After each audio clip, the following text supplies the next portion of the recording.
புராணங்கள்ல கூட பக்த மார்கண்டேயனை மரணத்திலிருந்து சிவபெருமான் காப்பாத்தியிருக்காரு.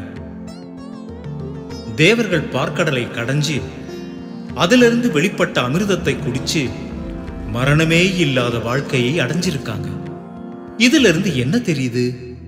மரணத்திலிருந்து மனுஷங்களை காப்பாற்ற முடியுங்கிறது தானே. இதெல்லாம் எப்ப நடந்தது தெரியுமா? அந்த ரகசியத்தை தான் நீங்க இப்ப தெரிஞ்சுக்க போறீங்க.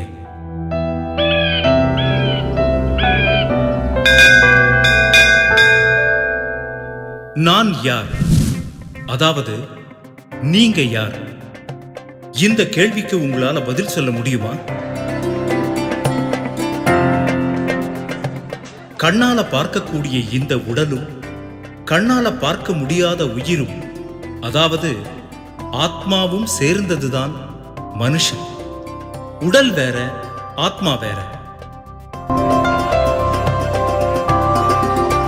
ஆத்மாவை கண்ணால பார்க்க முடியாதுன்னு எல்லாரும் சொல்றாங்க.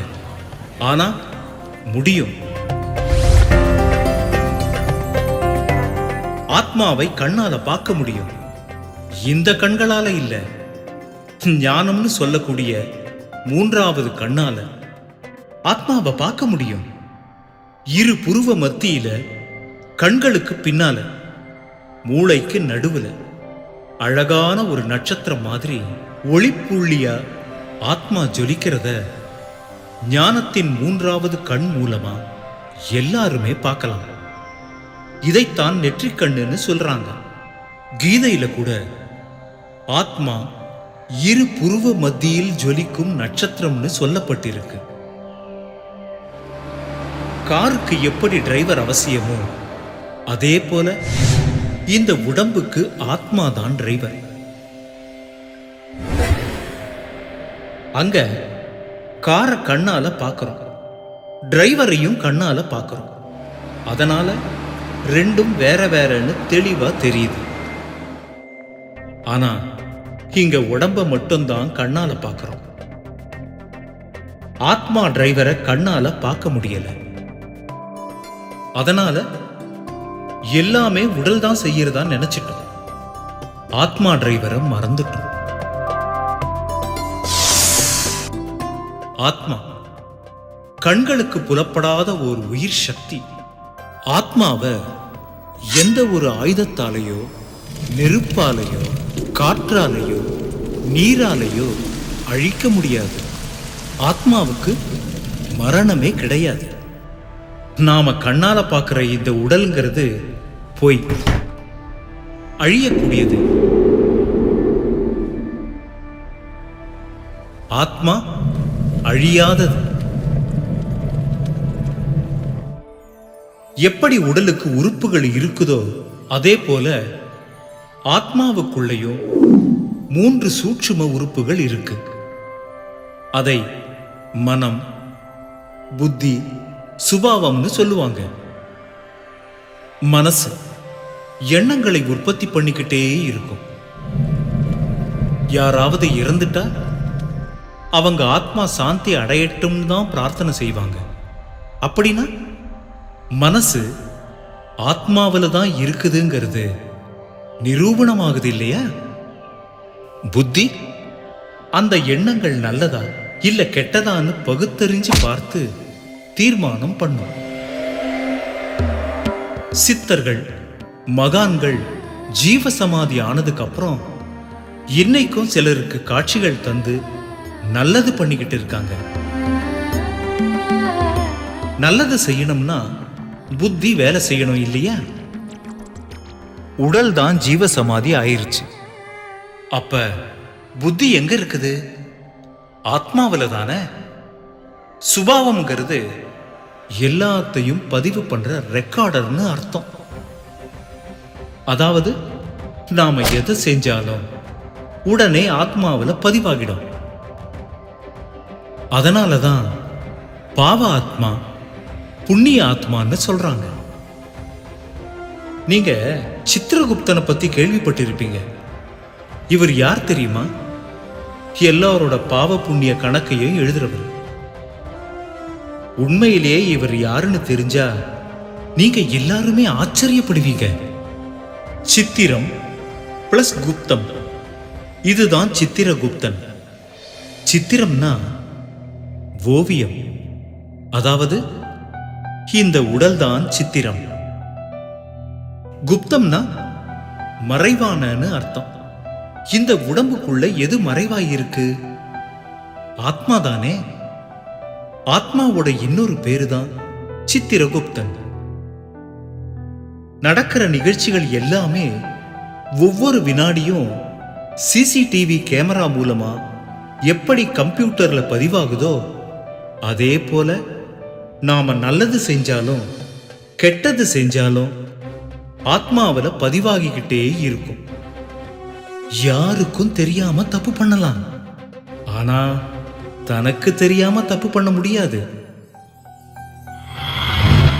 சின்ன வயசுல நடந்த சம்பவங்கள் இன்னைக்கும் நமக்கு பசுமையா ஞாபகத்துல இருக்குதா இல்லையா?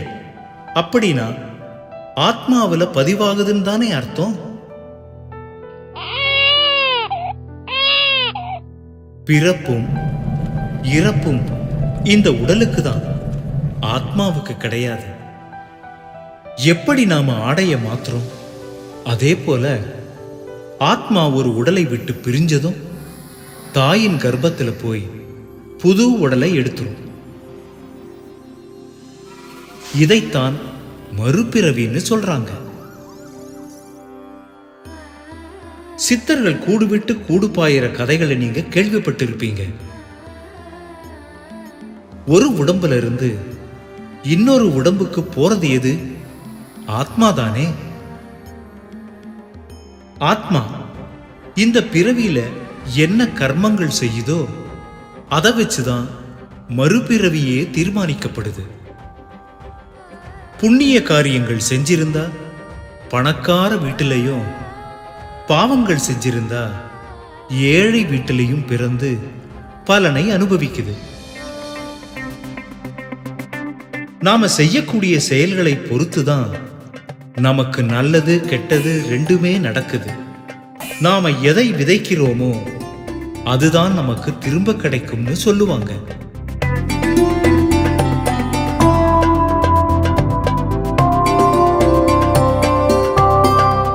பூமராங் ஆயுதத்தை பிரயோகிச்சா திரும்பவும் நம்ம கிட்டயே வந்து சேர்ந்துரும். அதே போலதான் கர்மத்தோட விதியும். நாம எதை செஞ்சாலும் அது திரும்பவும் நமக்கே கிடைக்கும். அதனால தான் பெரியவங்க நல்லதே நினை நல்லதே நடக்கும்னு சொல்லி வச்சாங்க. இந்த ஆத்மாவுக்குள்ளதான் 7 தெய்வீக குணங்கள் இருக்கு. அமைதி, மகிழ்ச்சி, அன்பு, ஞானம், தூய்மை, பேரானந்தம், சக்தி. இதுதான் நம்முடைய உண்மையான குணங்கள், தெய்வீக குணங்கள். எப்படி சித்திரகுப்தன்னு ஒருத்தர் கிடையாதுன்னு பார்த்தோமோ அதே போல மார்க்கண்டேயனும் ஒருத்தர் குறிக்கிறது கிடையாது. தன்னை அழியாத மரணமே இல்லாத ஆத்மான்னு யாரு புரிஞ்சுக்கிறாங்களோ அவங்க மரணத்தை நினைச்சு பயப்பட மாட்டாங்க. நாம ஒவ்வொருத்தருமே மார்க்கண்டேயர்கள் தான். அதே போல அமிர்தம்ங்கிறது திரவம் கிடையாது, இது ஞான அமிர்தம். இந்த ஞானத்தை புத்தியில சிந்திச்சு நான் அழியாத ஆத்மாங்கிற உண்மைய யாரு நல்லா புரிஞ்சுக்கிறாங்களோ அவங்க மரணத்தை நினைச்சு பயப்பட மாட்டாங்க. இப்ப சொல்லுங்க, நான் யார்? அதாவது நீங்க யார்? அழியக்கூடிய இந்த உடலா, இல்ல அழியாத மரணமே இல்லாத ஆத்மாவா?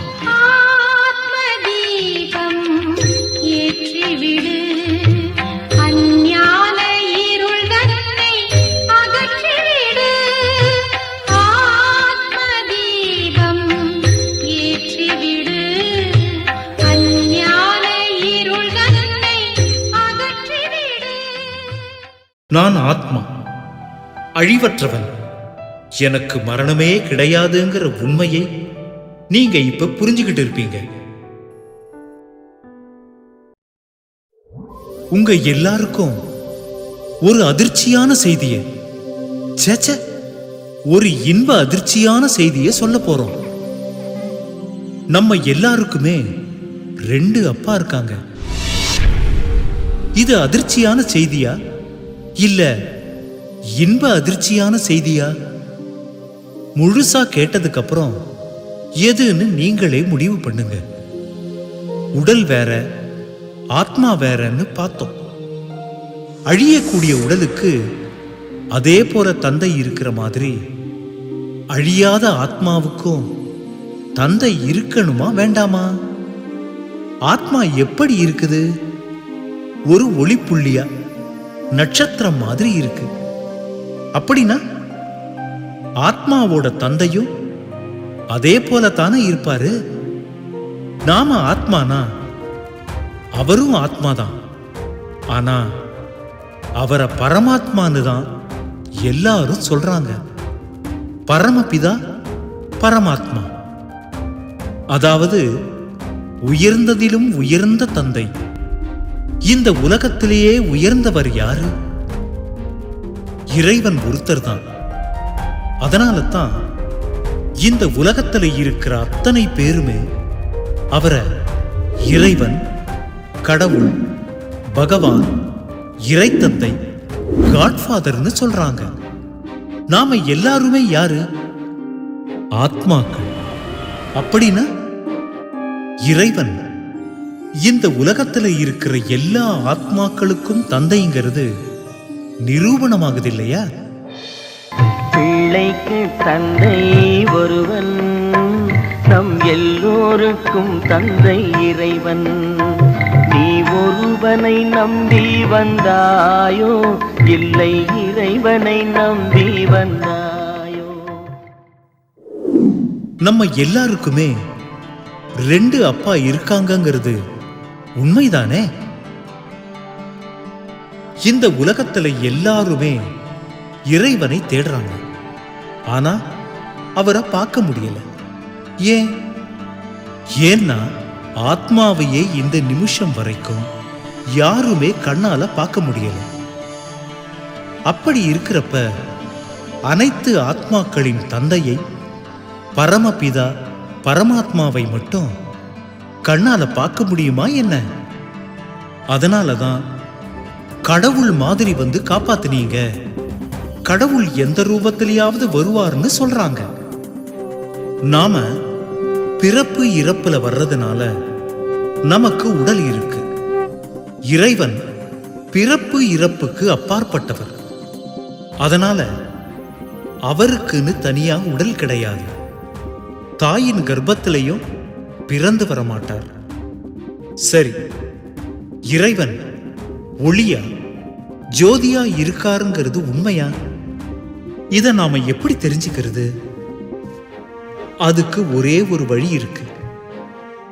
இந்த உலகத்துல எத்தனையோ தர்மங்கள் இருக்கு. ஒவ்வொரு தர்மத்தை சேர்ந்தவங்களும் இறைவன் எப்படி இருக்காருன்னு சொல்றாங்க. இறைவன் ஜோதியா இருக்காருன்னு தான் சொல்றாங்களா? ஜோதியைத்தான் எல்லாரும் வணங்குறாங்களா? இதை வச்சே கண்டுபிடிச்சிடலாம்.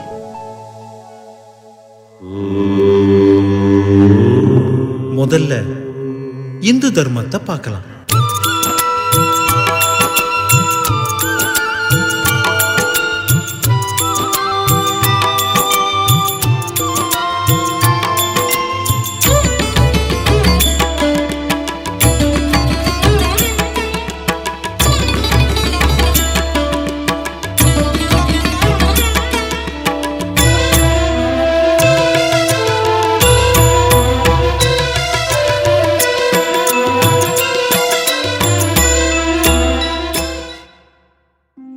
நிஜமாவே தலைய சுத்துதுங்க. பகவான் ஒருத்தர் தான். ஆனா இந்துக்கள் எவ்வளவு பேரை பகவான்னு நினைச்சு வணங்குறாங்க. எல்லாருமே உடம்போட தான் இருக்காங்க. வாழ்ந்துட்டு போன மகான்களையும் வாழ்ந்துகிட்டு இருக்கிற மனிதர்களையும் கடவுளா வணங்குறாங்க. இன்னும் ஒரு படி மேல போய் கடவுள் சர்வ வியாபி, எங்கும் நிறைஞ்சவர், எல்லோருக்குள்ளேயும் கடவுள் இருக்காருன்னு சொல்லிட்டாங்க. இதுவாவது பரவாயில்ல. மரம், செடி, பறவைகள், விலங்குகள், எலி, பாம்பு, அப்புறம் தண்ணி, நெருப்பு, காத்து, இப்படி எல்லாமே கடவுள்னு சொல்லி வணங்கிக்கிட்டு இருக்காங்க. அப்படின்னா பகவானுக்கு உடல் கிடையாது, அவர் ஜோதியா தான் இருக்காருன்னு சொன்னது பொய்யா? அது எப்படி பொய்யாகும்? பகவானுக்கு உடல் கிடையாது, அவர் ஜோதியா இருக்காருங்கிறதுனால ஜோதியின் வடிவமா இந்துக்கள் அவருக்கு சிலைகள் செஞ்சு வணங்குறாங்க, வழிபடுறாங்க. அந்த சிலைக்கு அவங்க வச்சிருக்கிற பேரு என்ன தெரியுமா? லிங்கம். ஓம் நம சிவாய.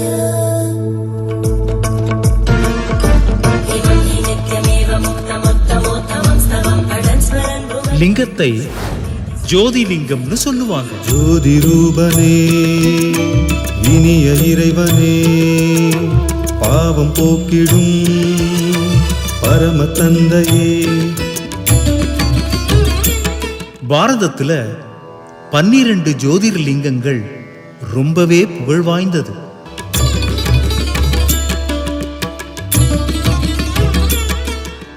அவர் பேர் சிவன், சதா சிவன். சிவன்னா எப்பவும் நன்மையை மட்டுமே செய்பவர்னு அர்த்தம். அவரை சிவஜோதி, பரஞ்சோதி, மகாஜோதியும்பாங்க.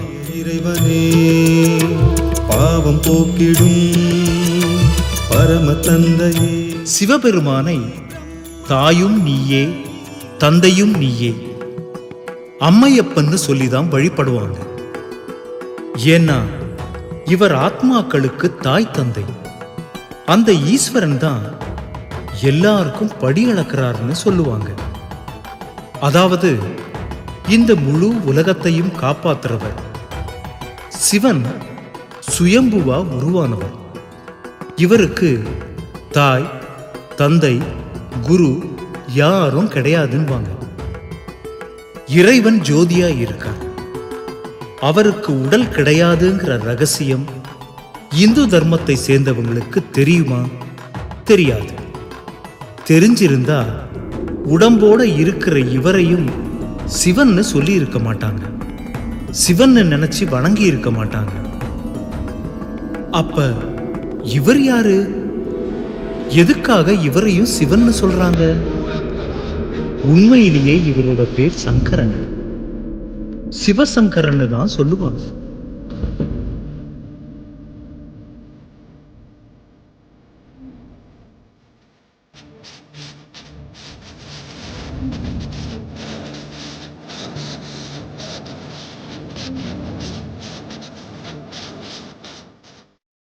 இறைவனுக்கு உடல் கிடையாது. அதனால அவர் எந்த காரியங்கள் செய்யறதா இருந்தாலும் யார் மூலமாவது தான் செய்யணும். அதனால இந்த சிருஷ்டியை பிரம்மா மூலமா படைத்தலையும், விஷ்ணு மூலமா காத்தலையும், சங்கரன் மூலமா அழித்தலையும் செய்விக்கிறார். மும்மூர்த்திகளையும் சிவபெருமான் படைக்கிறதுனால அவருக்கு திரிமூர்த்தி சிவன்கிற பேரு வச்சிருக்கணும். சாஸ்திரவாதிகள் செஞ்ச தப்புனால, அதாவது சிவனையும் சங்கரனையும் ஒண்ணாக்கி பகவானையே தெரியாம மறைச்சிட்டதனால திரிமூர்த்தி பிரம்மான்னு வச்சிட்டாங்க. சிவனை அன்பே சிவம்னு சொல்லுவாங்க. ஆனா இவரை அழிப்பவர்னு சொல்லுவாங்க.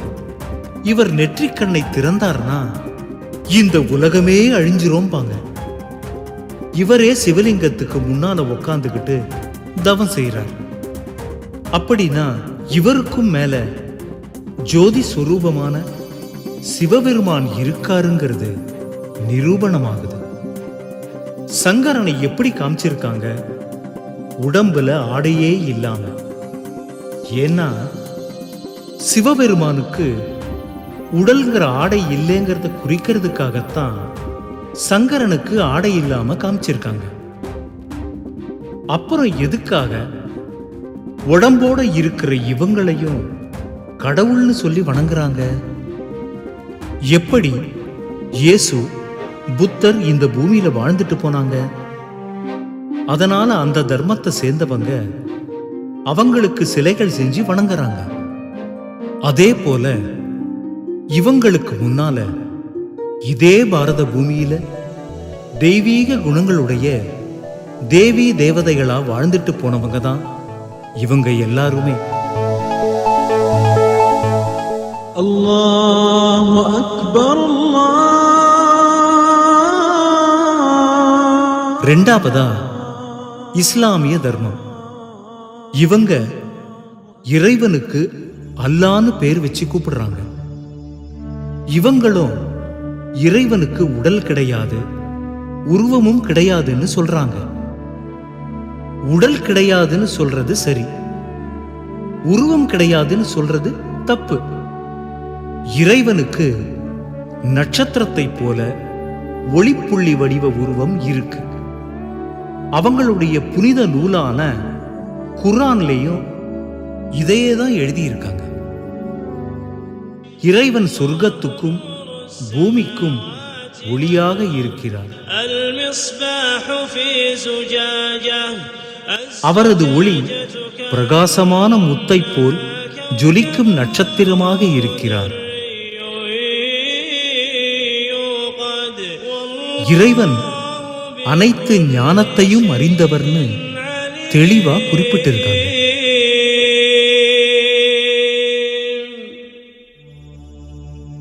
முகமது நபிகள் கூட அல்லாவை நூர்னு தான் சொல்லியிருக்கார். நூர்னா ஒளி, வெளிச்சம்னு அர்த்தம். மெக்காவில் சங்கே அஸ்வத்துங்கிற ஜோதி வடிவ கல் இருக்கு. அதை அவங்க அல்லான்னு தொட்டு அன்போடு தொழுறாங்க. அந்த கல் பார்க்கிறதுக்கு எப்படி இருக்கு? லிங்கம் மாதிரியே இருக்கா இல்லையா? இஸ்லாமிய தர்மத்திலேயும் இறைவனுக்கு உடல் கிடையாது, அவர் நட்சத்திரத்தை போல ஒளியா இருக்கார்னு தான் சொல்றாங்க.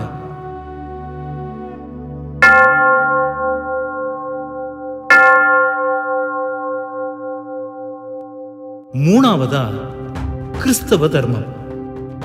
கிறிஸ்தவர்கள் என்ன சொல்றாங்க? அவங்க இயேசுவ கடவுள்னு சொல்றாங்க. அவர்தான் கடவுள்னு நம்புறாங்க. ஆனா இயேசு என்ன சொன்னாரு? அவர் சிலுவையில் அறையிறப்ப, கடவுளே என்னை ஏன் கைவிட்டீங்கன்னு தான் கேட்டார். இயேசுவை கடவுளை கூப்பிடுறாருன்னா அப்ப இயேசு கடவுள் கிடையாதுங்கிறது நிரூபணமாகுது. அவரே கடவுள் ஒளி வடிவத்தில் இருக்காருன்னு தான் சொல்லி இருக்கார். கிறிஸ்தவர்களுடைய புனித நூலான பைபிள்லையும் இதையே தான் உறுதிப்படுத்துறாங்க. The Bible says, "This is the message we have heard from him and announced to you, that God is light, and in him there is no darkness at all. I am the light of the world. Whoever follows me will never walk in darkness, but will have the light of life." கிறிஸ்தவ தர்மத்திலேயும் இறைவனுக்கு உடல் கிடையாது, அவர் ஒளி வடிவத்தில் இருக்காருங்கிறத நிரூபிச்சிருக்காங்க. சீக்கிய மதத் தலைவர் குருநானக்கும் ஏக் ஓம்கார், அதாவது கடவுள் ஒருவரே, அவர் சரீரமற்றவர்னு தான் சொல்லியிருக்கார். வள்ளலாரும் கடவுள் ஒருவரே, அவர் அருட்பெரும் ஜோதி ஆண்டவர்னு தான் சொல்லிட்டு போயிருக்கார். இப்படி உலகத்துல இருக்கிற எல்லா தர்மத்தை சேர்ந்தவங்களுமே பகவானுக்கு உடல் கிடையாது, அவர் ஒளி வடிவத்துல இருக்காருங்கிறத ஒத்துக்கிட்டு இருக்காங்க. அவரை தான் இறைவன் நினைச்சு வணங்குறாங்க.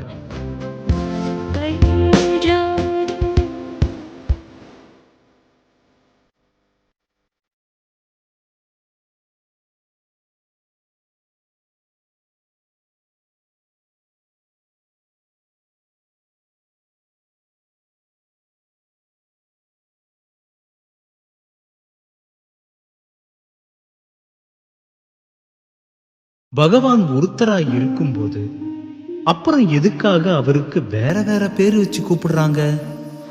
எப்படி தண்ணீருக்கு வாட்டர், நீலு, பானி, நீர்னு ஒவ்வொரு மொழியிலையும் வேற வேற பேர் வச்சிருக்காங்க, அதே போல ஒவ்வொரு தர்மத்திலேயும் இறைவனுக்கு ஈஸ்வர், அல்லாஹ், பரமபிதா, காட், ஆண்டவர்னு பேர் வச்சு கூப்பிடுறாங்க. சப்ஜெக்ட் என்னவோ ஒண்ணுதான், லாங்குவேஜ் தான் வேற வேற. இதுல இருந்து என்ன தெரியுது? இறைவனுக்கு உடல் கிடையாது, அவர் ஒளி வடிவத்துல இருக்காருங்கிறது நிரூபணமாகுது. அப்ப இறைவன் யாரு? இந்த உலகத்தில் இருக்கிற எல்லா ஆத்மாக்களுக்கும் அவர்தான் தந்தை.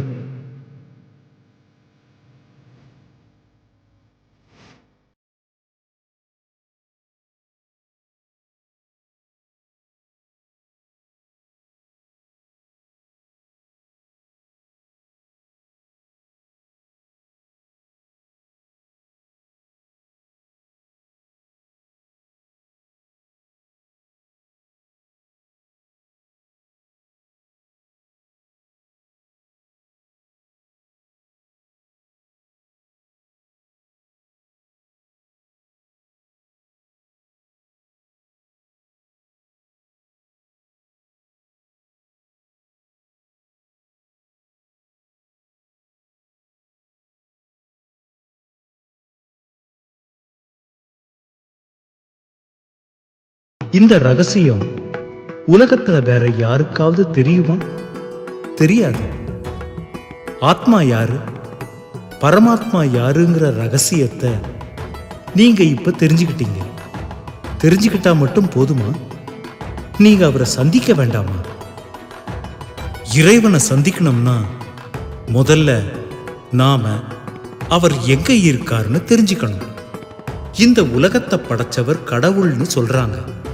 அப்ப முழு உலகத்தையும் அவர் பார்க்கணுமா வேண்டாமா? எங்க இருந்தா பார்க்க முடியும்? மேல ஆகாயத்துல இருந்தா தானே பார்க்க முடியும். இயேசு கூட பரலோகத்தில் இருக்கும் பரமபிதாவேன்னு ஆகாயத்தை பார்த்துதான் கூப்பிட்டாரு. யாராவது இறந்துட்டா பரலோகம் போயிட்டாங்கன்னு மேலதான் கைய காட்டுறாங்க. அப்படின்னா இறைவன் மேலதானே இருக்கணும். சரி, இறைவன் மேல இருக்காருன்னா அவரோட குழந்தைகள் நாமளும் அவர் கூட மேலதானே இருக்கணும். எதுக்காக அவரை விட்டு பிரிஞ்சு இங்க வந்திருக்கோம்? வந்து இங்க என்ன பண்ணிக்கிட்டு இருக்கோம்? அந்த ரகசியத்தையும் நாம இப்ப பார்க்கலாம். என் ஊரு சிவபுரம், பரலோக பெரும்புறம்,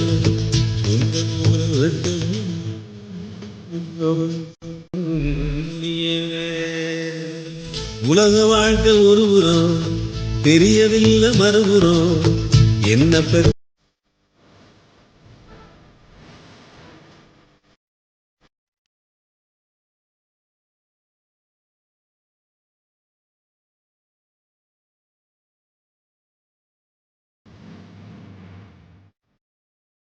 மொத்தம் 3 உலகம் இருக்கு.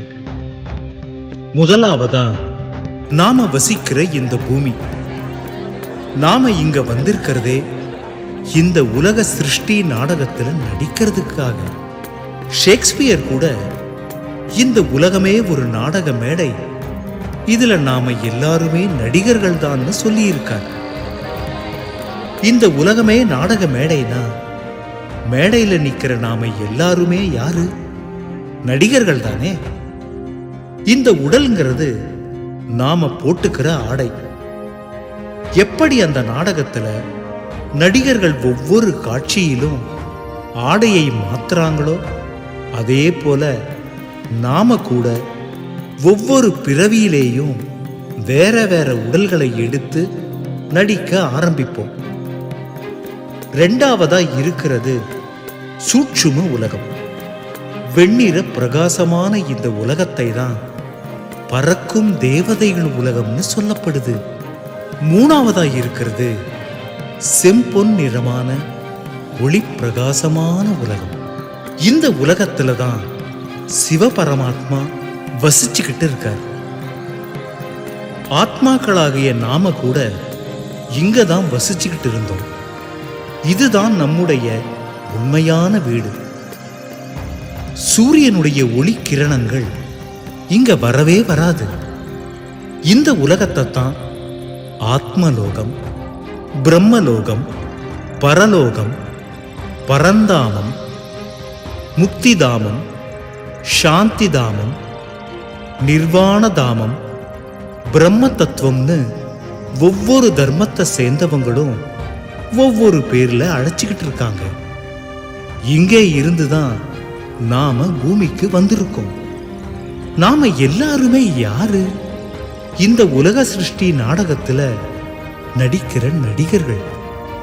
அப்படின்னா நாடகத்தை பத்தின ரகசியங்களை தெரிஞ்சுக்கணுமா வேண்டாமா?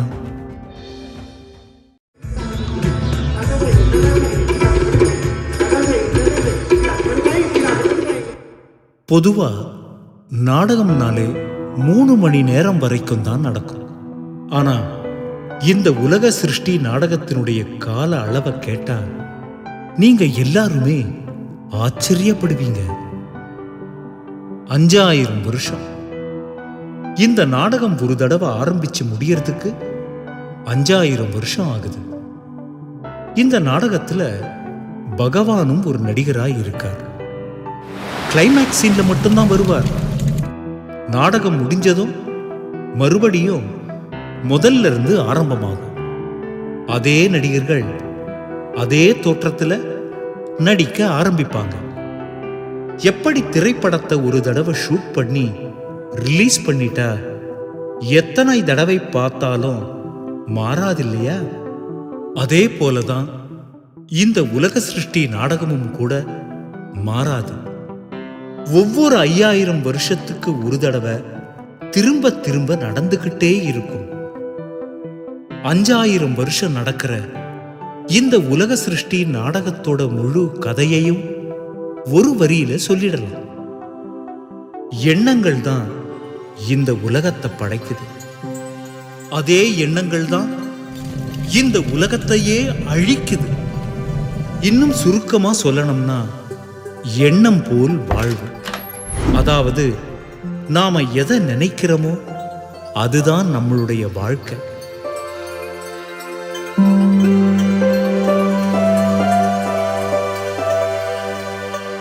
இந்த உலக சிருஷ்டி நாடகத்துல எத்தனையோ தர்மங்கள் இருக்கு. ஒவ்வொரு தர்மத்தை சேர்ந்த ஆத்மாக்களும் தங்களுடைய நடிப்பை துல்லியமா நடிச்சுக்கிட்டு இருக்காங்க. அதுல முக்கியமா 4 தர்மங்கள் இருக்கு. முதலாவதா ஆதி சனாதன தேவி தேவதா தர்மம். 2வது இஸ்லாமிய தர்மம். 3வது பௌத்த தர்மம். 4வது கிறிஸ்தவ தர்மம். இந்த 4 தர்மத்தை சேர்ந்த ஆத்மாக்கள் தான் இந்த உலக சிருஷ்டி நாடகத்துக்கு ஆதாரமே. நீங்க ஸ்வஸ்திக் சின்னத்தை பார்த்திருப்பீங்க. எப்படி கடிகாரம் நமக்கு நேரத்தை காட்டுது? அதே போல 5000 வருஷம் நடக்கிற இந்த உலக சிருஷ்டி நாடகத்தோட கடிகாரம் தான் ஸ்வஸ்திக் சின்னம். இத 4 சம பாகமா பிரிச்சிருக்காங்க.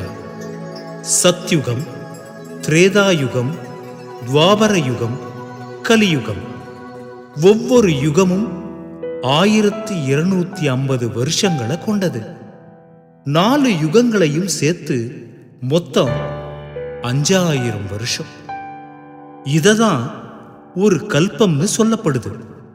இன்னையிலிருந்து 2000 வருஷத்துக்கு முன்னால இயேசு கிறிஸ்து வந்து கிறிஸ்தவ தர்மத்தை ஸ்தாபனை செஞ்சாரு. அவர் வர்றதுக்கு 250 வருஷத்துக்கு முன்னால புத்தர் வந்து பௌத்த தர்மத்தை ஸ்தாபனை செஞ்சாரு. புத்தர் வர்றதுக்கு 250 வருஷத்துக்கு முன்னால இப்ராஹிம் வந்து இஸ்லாமிய தர்மத்தை ஸ்தாபனை செஞ்சாரு. இந்த 3 தர்மமும் வந்து 2500 வருஷம் ஆச்சு. இந்த தர்மங்கள் வர்றதுக்கு முன்னால இருக்கிற இந்த 2500 வருஷத்துல தான் ஒரே ஒரு ஆதி சனாதன தேவி தேவதா தர்மத்தை சேர்ந்த ஆத்மாக்கள் இந்த உலக சிருஷ்டி நாடகத்துல நடிச்சுக்கிட்டு இருந்தாங்க. ஆக மொத்தம் 5000 வருஷம். சத்யுகத்துல லக்ஷ்மி நாராயணன் ராஜ்யம் செஞ்சாங்க. திரேதா யுகத்துல சீதாராமர் ராஜ்யம் செஞ்சாங்க. இந்த 2500 வருஷத்துல தேவி தேவதைகள் ஒற்றுமையா, அமைதியா, ஒரே குடும்பமா, ஆரோக்கியமா, சந்தோஷமா, மரணம், துக்கம், அழுகை இதெல்லாம் என்னன்னே தெரியாம வாழ்ந்ததை தான் சொர்க்கம், வைகுண்டம்னு சொல்றாங்க. இதுக்கு ஆதாரம் கூட இருக்கு. கிறிஸ்தவர்களுடைய புனித நூலான பைபிள்ல கூட 3000 வருஷத்துக்கு முன்னால இந்த பூமியில சொர்க்கம் இருந்ததா எழுதப்பட்டிருக்கு. அப்படின்னா இயேசு கிறிஸ்து வந்து 2000 வருஷம், அவர் வர்றதுக்கு முன்னால 3000 வருஷம், மொத்தம் 5000 வருஷம். இந்த உலக சிருஷ்டி நாடகத்தோட ஆயுள் 5000 வருஷம்ங்கிறது நிரூபணமாகுதா இல்லையா? கடைசியா வர்றது கலியுகம். பல தர்மங்கள் வர்றதுனால சண்டை சச்சரவுகள், குழப்பங்கள் ஏற்பட்டு மக்கள் மன அமைதியை இழக்கிறாங்க. இன்னைக்கு இந்த உலகமே துக்கமா காட்சியளிக்குது.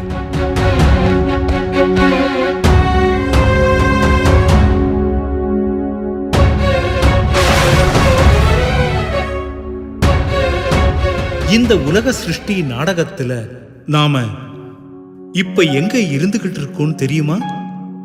கடைசி கட்டத்துல, அதாவது கிளைமேக்ஸ் சீன்ல. இந்த கலியுகம் அழியிற காட்சிய பைபிள்ல தத்ரூபமா வர்ணிச்சிருக்காங்க. அதனாலதான் கிபி 2000 உலகம் அழிய போகுதுன்னு கிறிஸ்தவர்கள் எச்சரிக்கை செஞ்சாங்க. இந்த அழுக்கான பழைய உலகத்தை அழிக்கிறதுக்காக இயற்கை வேற அப்பப்ப பூகம்பம், சுனாமின்னு தன்னுடைய ஒத்திகையை நடத்திக்கிட்டு இருக்கிறத நாம பார்த்துக்கிட்டு தானே இருக்கோம்.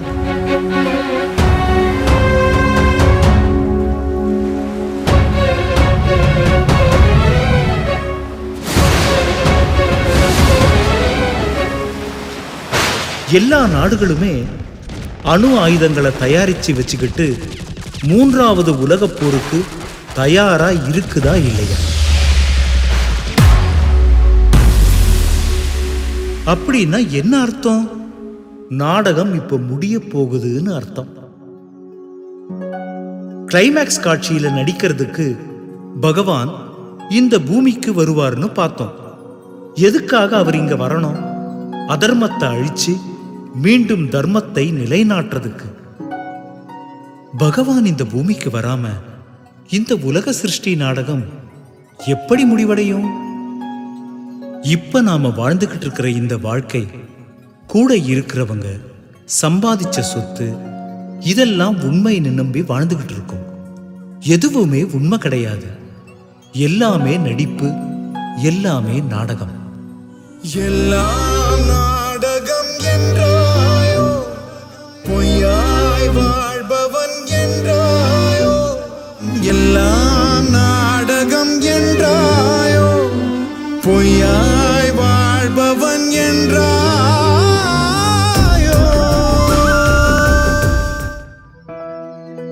அதுக்கு முன்னால இந்த நாடகத்துல மிகப்பெரிய ரகசியத்தை நாம இப்ப தெரிஞ்சுக்க போறோம். நாம எல்லாம் யாரு? பாரதவாசிகள். பாரதத்துல இருந்துகிட்டு பாரதவாசிகள் ஆரம்பத்துல இருந்து எப்படி நடிக்க ஆரம்பிச்சாங்கங்கிற ரகசியத்தை தெரிஞ்சுக்கணுமா வேண்டாமா? பாரதத்தின் கதை பாரதவாசிகளின் கதை. அதாவது தேவி தேவதைகளுடைய 84 பிறவிகளின் அற்புதமான கதை. எப்படி வேணும்னாலும் சொல்லுங்க, இந்த உலக சிருஷ்டி நாடகத்துல தேவதா தர்மத்தை சேர்ந்தவங்க தான் ஆரம்பத்துல ஹீரோவா நடிக்கிறாங்க.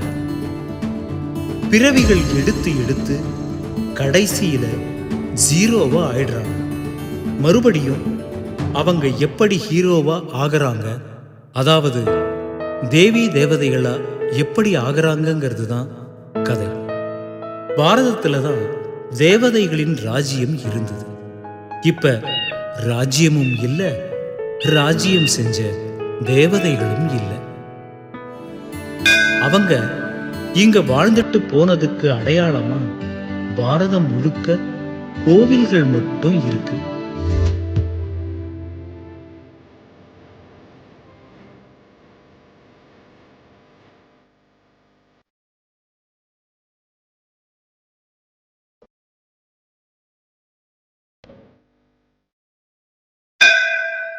அவங்களுடைய கதையத்தான் நாம இப்ப பார்க்க போறோம்.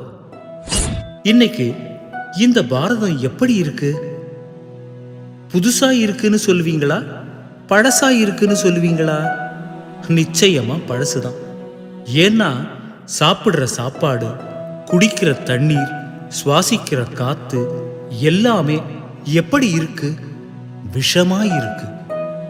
இதனால புதுசு புதுசா எவ்வளவு வியாதிகள், எவ்வளவு மரணங்கள், எவ்வளவு துக்கங்கள். அப்படியே ஒரு 100 வருஷம் பின்னால போய் பாருங்க, மக்கள் ரொம்ப கம்மியா தான் இருந்திருக்காங்க. இந்த அளவுக்கு விஞ்ஞான வளர்ச்சி கிடையாது. உரம், பூச்சி மருந்து எதுவும் கிடையாது.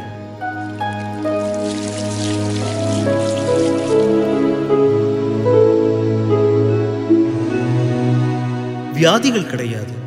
இயற்கையான உணவு, உடலும் ஆரோக்கியமா இருந்தது, ஆயுளும் அதிகமா இருந்துச்சு.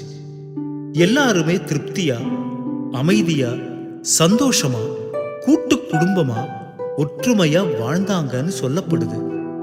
இந்த 100 வருஷத்துக்குள்ளேயே மக்கள் இவ்வளவு குறைவா சந்தோஷமா வாழ்ந்தாங்கன்னா 5000 வருஷத்துக்கு முன்னால இந்த பாரதம் எப்படி இருந்திருக்கும்? முதல்ல இறைவனால படைக்கப்பட்ட உலகம் எப்படி இருந்திருக்கும்? நீங்களே சொல்லுங்க.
இன்னைக்கு பழைய உலகமா காட்சி அளிக்கிற இதே பாரத தேசம்தான் 5000 வருஷத்துக்கு முன்னால புதிய உலகமா, சொர்க்கமா, வைகுண்டமா இருந்துச்சு. ஆதி சனாதன தேவி தேவதா தர்மத்தை சேர்ந்த ஆத்மாக்கள் தான் இந்த உலக சிருஷ்டி நாடகத்துல நடிக்கிறதுக்காக வந்திருந்தாங்க. தேவி தேவதைகளின் மொத்த எண்ணிக்கை வெறும் 9 லட்சம் பேர்கள் தான். சத்தியுகத்துல வேற வேற ராஜ்யத்துல கிருஷ்ணரும் ராதையும் இளவரசன் இளவரசியா வாழ்ந்து வந்தாங்க. இவங்களுடைய சுயம்பரம் முடிஞ்சு பட்டாபிஷேகத்துக்கு வர்றப்பதான் லக்ஷ்மி நாராயணர்னு பேரு மாறுது. அதனாலதான் கிருஷ்ணருக்கு மட்டும் பிறந்த நாள் கொண்டாடுறாங்க. நாராயணருக்கு யாரும் கொண்டாடுறது கிடையாது. ஏன்னா கிருஷ்ணரும் நாராயணரும் ஒருத்தர் தான். லக்ஷ்மி நாராயணரோட சேர்ந்த அடையாளம் தான் விஷ்ணு. அதனால விஷ்ணுன்னு தனியா யாரும் கிடையாது. இவங்களுடையது சூரிய வம்சம். சூரிய நாராயணன்னு பேரு வந்ததே இதனாலதான். இவங்களோடது தேவதா குலம். சத்தியுகத்துல தேவி தேவதைகள் அத்தனை பேரும் ஒற்றுமையா, ஒரே குடும்பமா அமைதியா சந்தோஷமா வாழ்ந்து வந்தாங்க. மரணம், அழுகை, துக்கம் எதுவும் அங்க இருக்காது.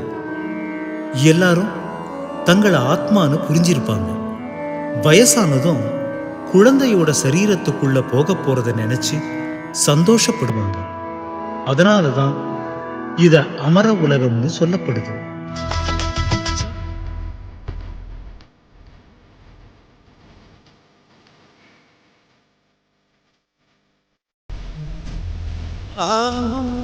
கரை புரண்டோடிடும் சத்திய லோகத்திலே ஒரு இன்பம் துன்பம் இல்லா நிலையில் வாழ்ந்திடும் காலத்திலே காமம், கோபம், பேராசை, பற்று, அகங்காரம்னு சொல்லக்கூடிய இந்த 5 விஷங்களும் அங்க இருக்காது.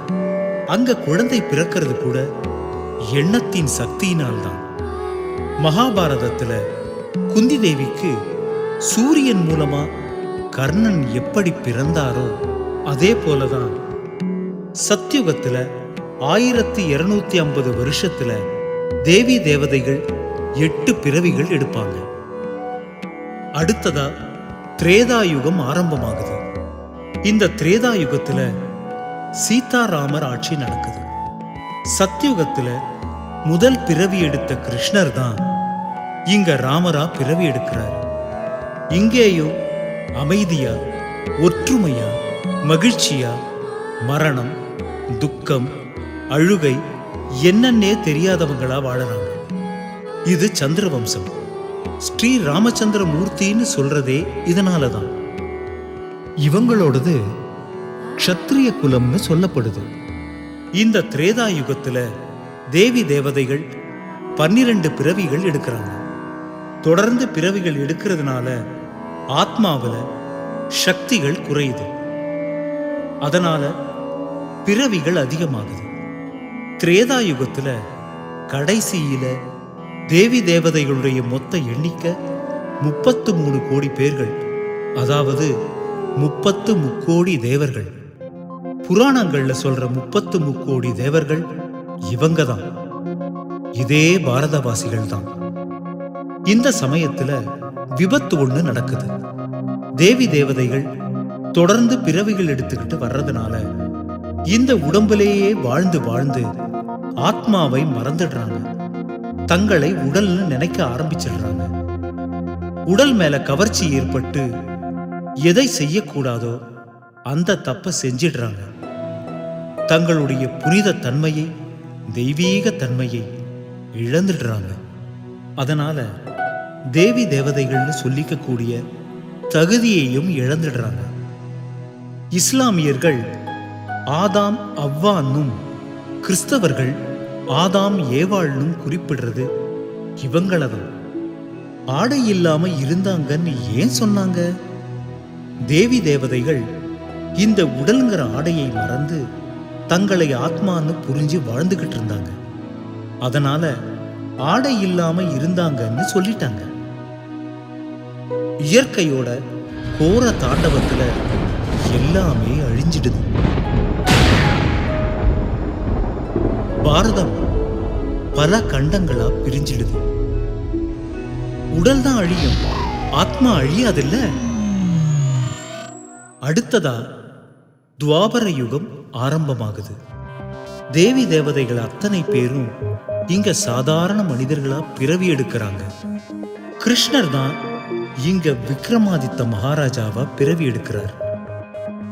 தங்களை உடம்புன்னு நினைச்சு பாவங்கள் செய்யறதுனால துக்கம் ஏற்படுது. துக்கத்தை போக்குறதுக்காகத்தான் இறைவனை தேட ஆரம்பிக்கிறாங்க. இறைவன் ஜோதி வடிவத்துல இருக்காருங்கிற காட்சி கிடைக்குது. பெரிய வைரத்தால லிங்கத்தை செஞ்சு தங்கத்தால கோவிலை கட்டி விக்ரமாதித்தர் அவர் கையாலேயே பூஜை செய்கிறார். இங்கே இருந்துதான் பக்தி மார்க்கம் ஆரம்பமாகுது.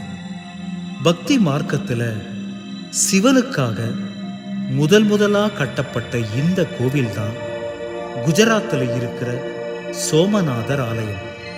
இப்ப இருக்கிற கோவில் கிடையாது. இந்த கோவிலை பல தடவை இடிச்சு கட்டியிருக்காங்க. கஜினி முகமது இந்தியாவுக்கு 17 தடவை படையெடுத்து வந்ததே கோவிலையே கொள்ளையடிச்சிட்டு போறதுக்கு தான்னு சரித்திரம் சொல்லுது. துக்கம் குறையல, அதிகமாகுது. சூட்சும தேவதைகளான விஷ்ணு சங்கரரை சிலைகள் செஞ்சு வணங்குறாங்க. அப்புறம் ஆரம்பத்தில் வாழ்ந்த தங்களுடைய உருவங்களையே சிலைகள் செஞ்சு வணங்க ஆரம்பிக்கிறாங்க.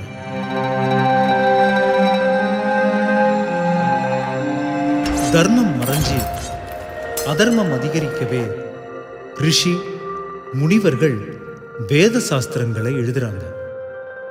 மகாபாரதமும் ராமாயணமும் இப்ப எழுதினதுதான்.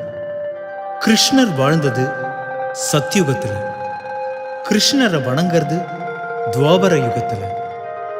அதனால கிருஷ்ணரை பகவானாக்கி கீதையை கிருஷ்ணர் தான் சொன்னாருன்னு பொய்யான கதையை எழுதிட்டாங்க. இந்த துவாபர யுகத்துல தேவி தேவதைகள் 21 பிறவிகள் எடுக்கிறாங்க. இவங்களோடது வைசிய குலம்னு சொல்லப்படுது. கடைசியா வர்றது கலியுகம்.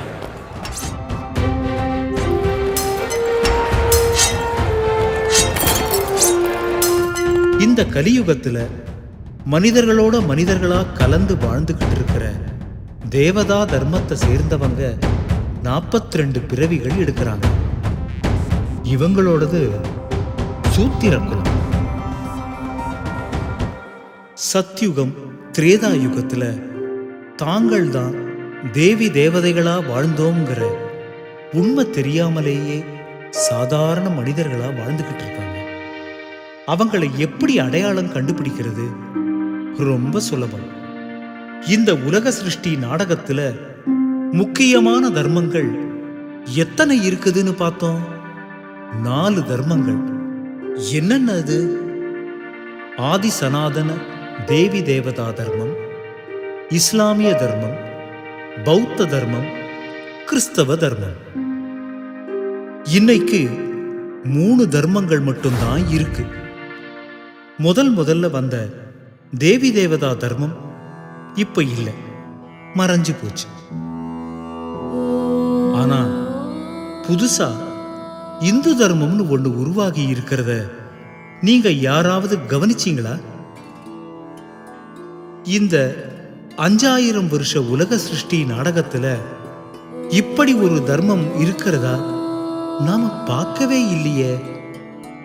ஆதிசங்கரர் கூட சந்நியாச தர்மத்தை தான் ஸ்தாபனை செஞ்சார், இந்து தர்மத்தை இல்லை. அப்படி இருக்கிறப்ப இந்த இந்து தர்மம் எங்க இருந்து வந்தது?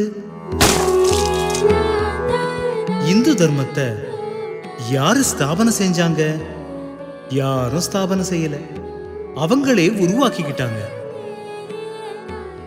எப்படி கிறிஸ்தவர்கள் அந்த தர்மத்தை ஸ்தாபனை செஞ்ச இயேசு கிறிஸ்துவ வணங்குறாங்க, பௌத்தர்கள் அந்த தர்மத்தை ஸ்தாபனை செஞ்ச புத்தரை வணங்குறாங்க. அதே போல தங்களை இந்துக்கள்னு சொல்லிக்கிற அத்தனை பேருமே யார வணங்குறாங்க? சிவபெருமானை தானே வணங்குறாங்க. அப்புறம் கிருஷ்ணர், லக்ஷ்மி, நாராயணர், சீதை, ராமரை தானே வணங்குறாங்க.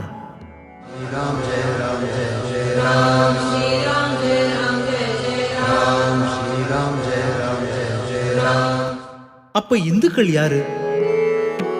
ஆதி சனாதன தேவி தேவதா தர்மத்தை சேர்ந்தவங்க தானே. நல்லா சிந்திச்சு பாருங்க. சத்யுகத்துல லக்ஷ்மி நாராயணரோட ராஜ்யத்துல, இந்த பாரத பூமியில, சொர்க்கத்துல, வைகுண்டத்துல வாழ்ந்ததோட ஞாபகார்த்தமா தானே இந்துக்கள் இன்னைக்கும் வைகுண்ட ஏகாதசி அன்னைக்கு பெருமாள் கோவில் வாசல்ல போய் சொர்க்க வாசல் திறக்கிறத பார்க்கறதுக்காக கியூல நின்னு காத்து கிடக்காங்க. அப்ப இந்துக்கள் யாரு? 33 கோடி தேவர்களா வாழ்ந்த ஆதி சனாதன தேவி தேவதா தர்மத்தை சேர்ந்தவங்கிறது நிரூபணமாகுதா இல்லையா? எதுக்காக தங்களை இந்துக்கள்னு சொல்லிக்கிட்டாங்க? ஆத்மாவை மறந்து உடம்புன்னு நினைச்சு பாவகாரியம் பண்ணதுனால சாதாரண மனிதர்களா பிறவி எடுத்தாங்க. தாங்கள் யாருங்கிற உண்மை தெரியல. அதனால இந்தியா இந்துஸ்தான்ல வாழ்ந்ததுனால தங்களை இந்துக்கள்னு சொல்லிக்க ஆரம்பிச்சாங்க. இப்படிதான் இந்து தர்மம் உருவாச்சுது. பாரத தேசம்ங்கிறது தான் பழமையான பேர். அதனால தான் மகாபாரதம்னு பேர் வச்சாங்க. இந்தியா இந்துஸ்தான்ங்கிறது இடையில வந்தது தானே. இன்னும் உங்களுக்கு தெளிவா புரிய வைக்கணுமா? உதாரணத்துக்கு மகாத்மா காந்தி இருந்தாரு. ஆனா இப்ப இல்ல. அவர் என்ன செஞ்சாங்க? சுட்டு கொன்னுட்டாங்க. உடல் தான் அழியும், ஆத்மா அழியாது. போய் மறுபிறவி எடுக்கும்னு பார்த்தோம். புதுசா பிறந்த குழந்தையுடைய உடம்புக்குள்ள மகாத்மா காந்தியுடைய ஆத்மா இருக்கு. இப்ப அந்த குழந்தை வளர்ந்து ஸ்கூலுக்கு போய் பாடம் படிக்குது. என்ன பாடம் படிக்குது? நம் நாட்டின் தேசப்பிதா மகாத்மா காந்தின்னு. அந்த குழந்தைக்கு தெரியுமா போன பிறவியில நான் தான் மகாத்மா காந்தியா இருந்தேன்னு? இல்ல, சொல்லித்தர ஆசிரியருக்கு தான் தெரியுமா இந்த குழந்தை தான் போன பிறவியில மகாத்மா காந்தியா இருந்ததுன்னு? அதே போலதான் 33 கோடி தேவதைகளும் மறுபிறவி எடுத்து தாங்கள் யாருன்னு தெரியாமலேயே தங்களுடைய கோவிலுக்கு போய் யார வணங்கிக்கிட்டு இருக்காங்க? தங்களையே வணங்கிக்கிட்டு இருக்காங்க. நம் நாட்டின் தேசப்பிதா மகாத்மா காந்தின்னு அந்த குழந்தை பாடம் படிச்சது மாதிரி 33 கோடி தேவதைகளா வாழ்ந்தவங்கள்ல 3/4 பேர் தான் இந்து தர்மத்துல இருக்காங்க. மீதி 1/4 பேர் காணாம போயிட்டாங்க. எங்க காணாம போனாங்கன்னு தெரியுமா? வேற வேற தர்மத்துக்கு மாறி போயிட்டாங்க.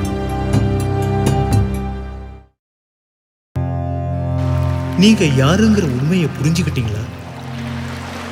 நீங்கெல்லாம் யாரு? பாரதவாசிகள்.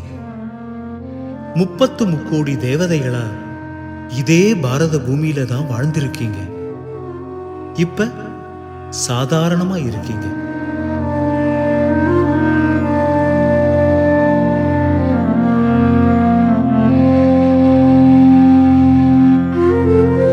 இந்த உலக சிருஷ்டி நாடகத்துல நாம இப்ப எங்க இருந்துகிட்டு இருக்கோம் தெரியுமா? நாடகத்தோட கடைசி கட்டத்துல, அதாவது கிளைமேக்ஸ் காட்சி நடந்துகிட்டு இருக்கு.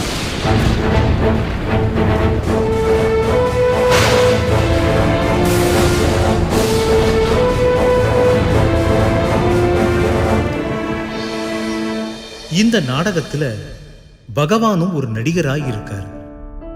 கிளைமேக்ஸ் சீன்ல மட்டும்தான் வருவார்னு பார்த்தோமா இல்லையா? அவர் இந்த பூமிக்கு வராம நாடகம் எப்படி முடிவடையும்? இந்த நாடகத்துல மொத்தம் 4 யுகங்கள் இருக்குன்னு பார்த்தோம். ஆனா 5வதா ஒரு யுகம் இருக்கு. இது யாருக்குமே தெரியாது. எந்த சாஸ்திரத்திலையும் இத பத்தி எழுதல. எப்படி கடலும் நதியும் சந்திக்கிறத சங்கமம்னு சொல்றோம், அதே போல கலியுகமும் சத்யுகமும் சந்திக்கக்கூடிய இந்த இடைப்பட்ட யுகத்தை தான் சங்கம யுகம்னு சொல்லப்படுது. இந்த யுகம் வைரத்துக்கு சமமானது, சத்யுகத்தை விட உயர்ந்தது. ஏன்னா இந்த சங்கம யுகத்துல தான் பகவான் இந்த பூமிக்கு வர்றார். இந்த கலியுகத்தோட கடைசியில அதர்மம் இப்ப உச்சகட்டத்துல இருக்கா இல்லையா? பகவான் இங்க வர்றதே அதர்மத்தை அழிச்சு மீண்டும் தர்மத்தை நிலைநாட்டுறதுக்கு. எந்த தர்மத்தைன்னு தெரியுமா? ஆதி சனாதன தேவி தேவதா தர்மத்தை. இந்த பாரதம் சொர்க்க பூமியா 2500 வருஷம் இருந்தப்ப ஒரே ஒரு தேவி தேவதா தர்மம் மட்டும்தான் இருந்துச்சு. இன்னைக்கு மற்ற எல்லா தர்மங்களும் இருக்கு. ஆனா தேவி தேவதா தர்மம் மட்டும் இல்லை. இந்த தேவி தேவதா தர்மத்தை ஸ்தாபனை செய்யறதுக்காகத்தான் பகவான் பூமிக்கு வர்றார். எதுக்காக மறுபடியும் தேவி தேவதா தர்மத்தை ஸ்தாபனை செய்யணும்? ஏன்னா நாடகம் இப்ப முடிய போகுது. முடிஞ்சதும் என்ன நடக்கும்? மறுபடியும் முதல்ல இருந்து நாடகம் ஆரம்பமாகும். முதல் சீன்ல நடிக்க வேண்டிய தேவி தேவதா தர்மத்தை சேர்ந்த எல்லா ஆத்மாக்களும் இப்ப எங்க இருக்காங்க? தங்களையும் மறந்துட்டு தர்மத்தையும் மறந்துட்டு இங்கதான வாழ்ந்துகிட்டு இருக்காங்க.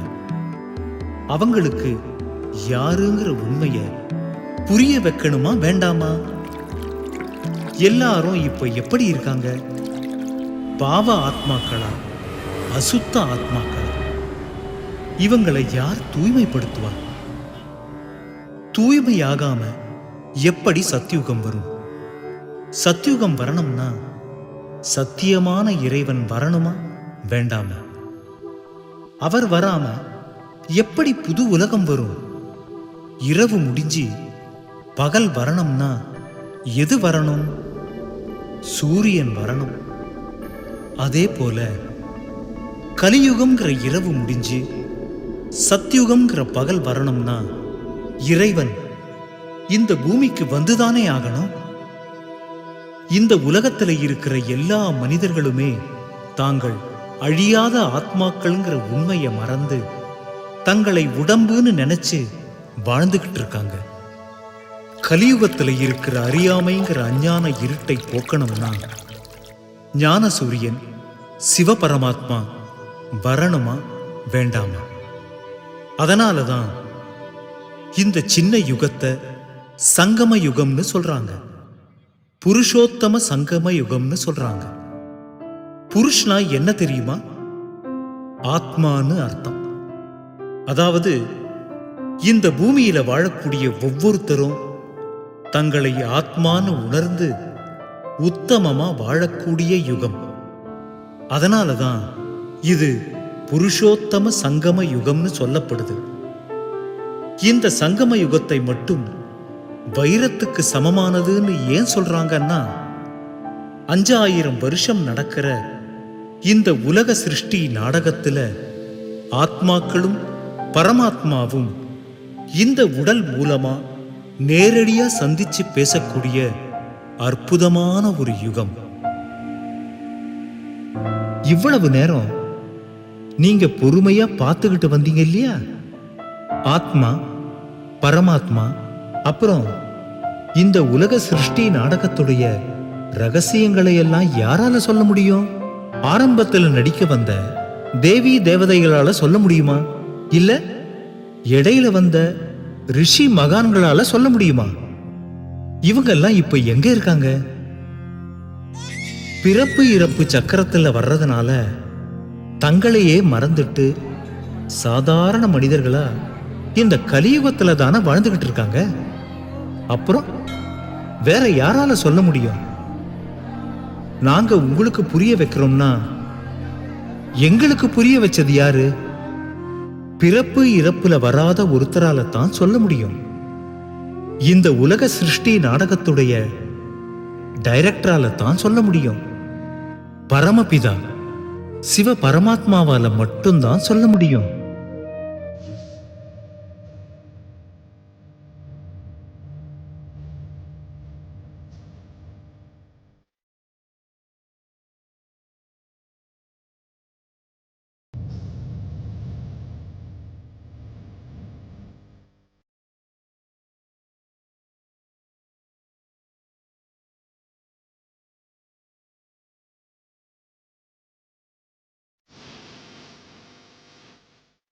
இந்த பூமியில் தர்மம் அழிந்து எப்பொழுது அதர்மம் ஓங்குகின்றதோ அப்பொழுது நான் இந்த பூமியில் அவதரித்து மீண்டும் தர்மத்தை நிலைநாட்டுவேன்னு பகவத்கீதையில பகவான் வாக்கு கொடுத்திருக்கார்.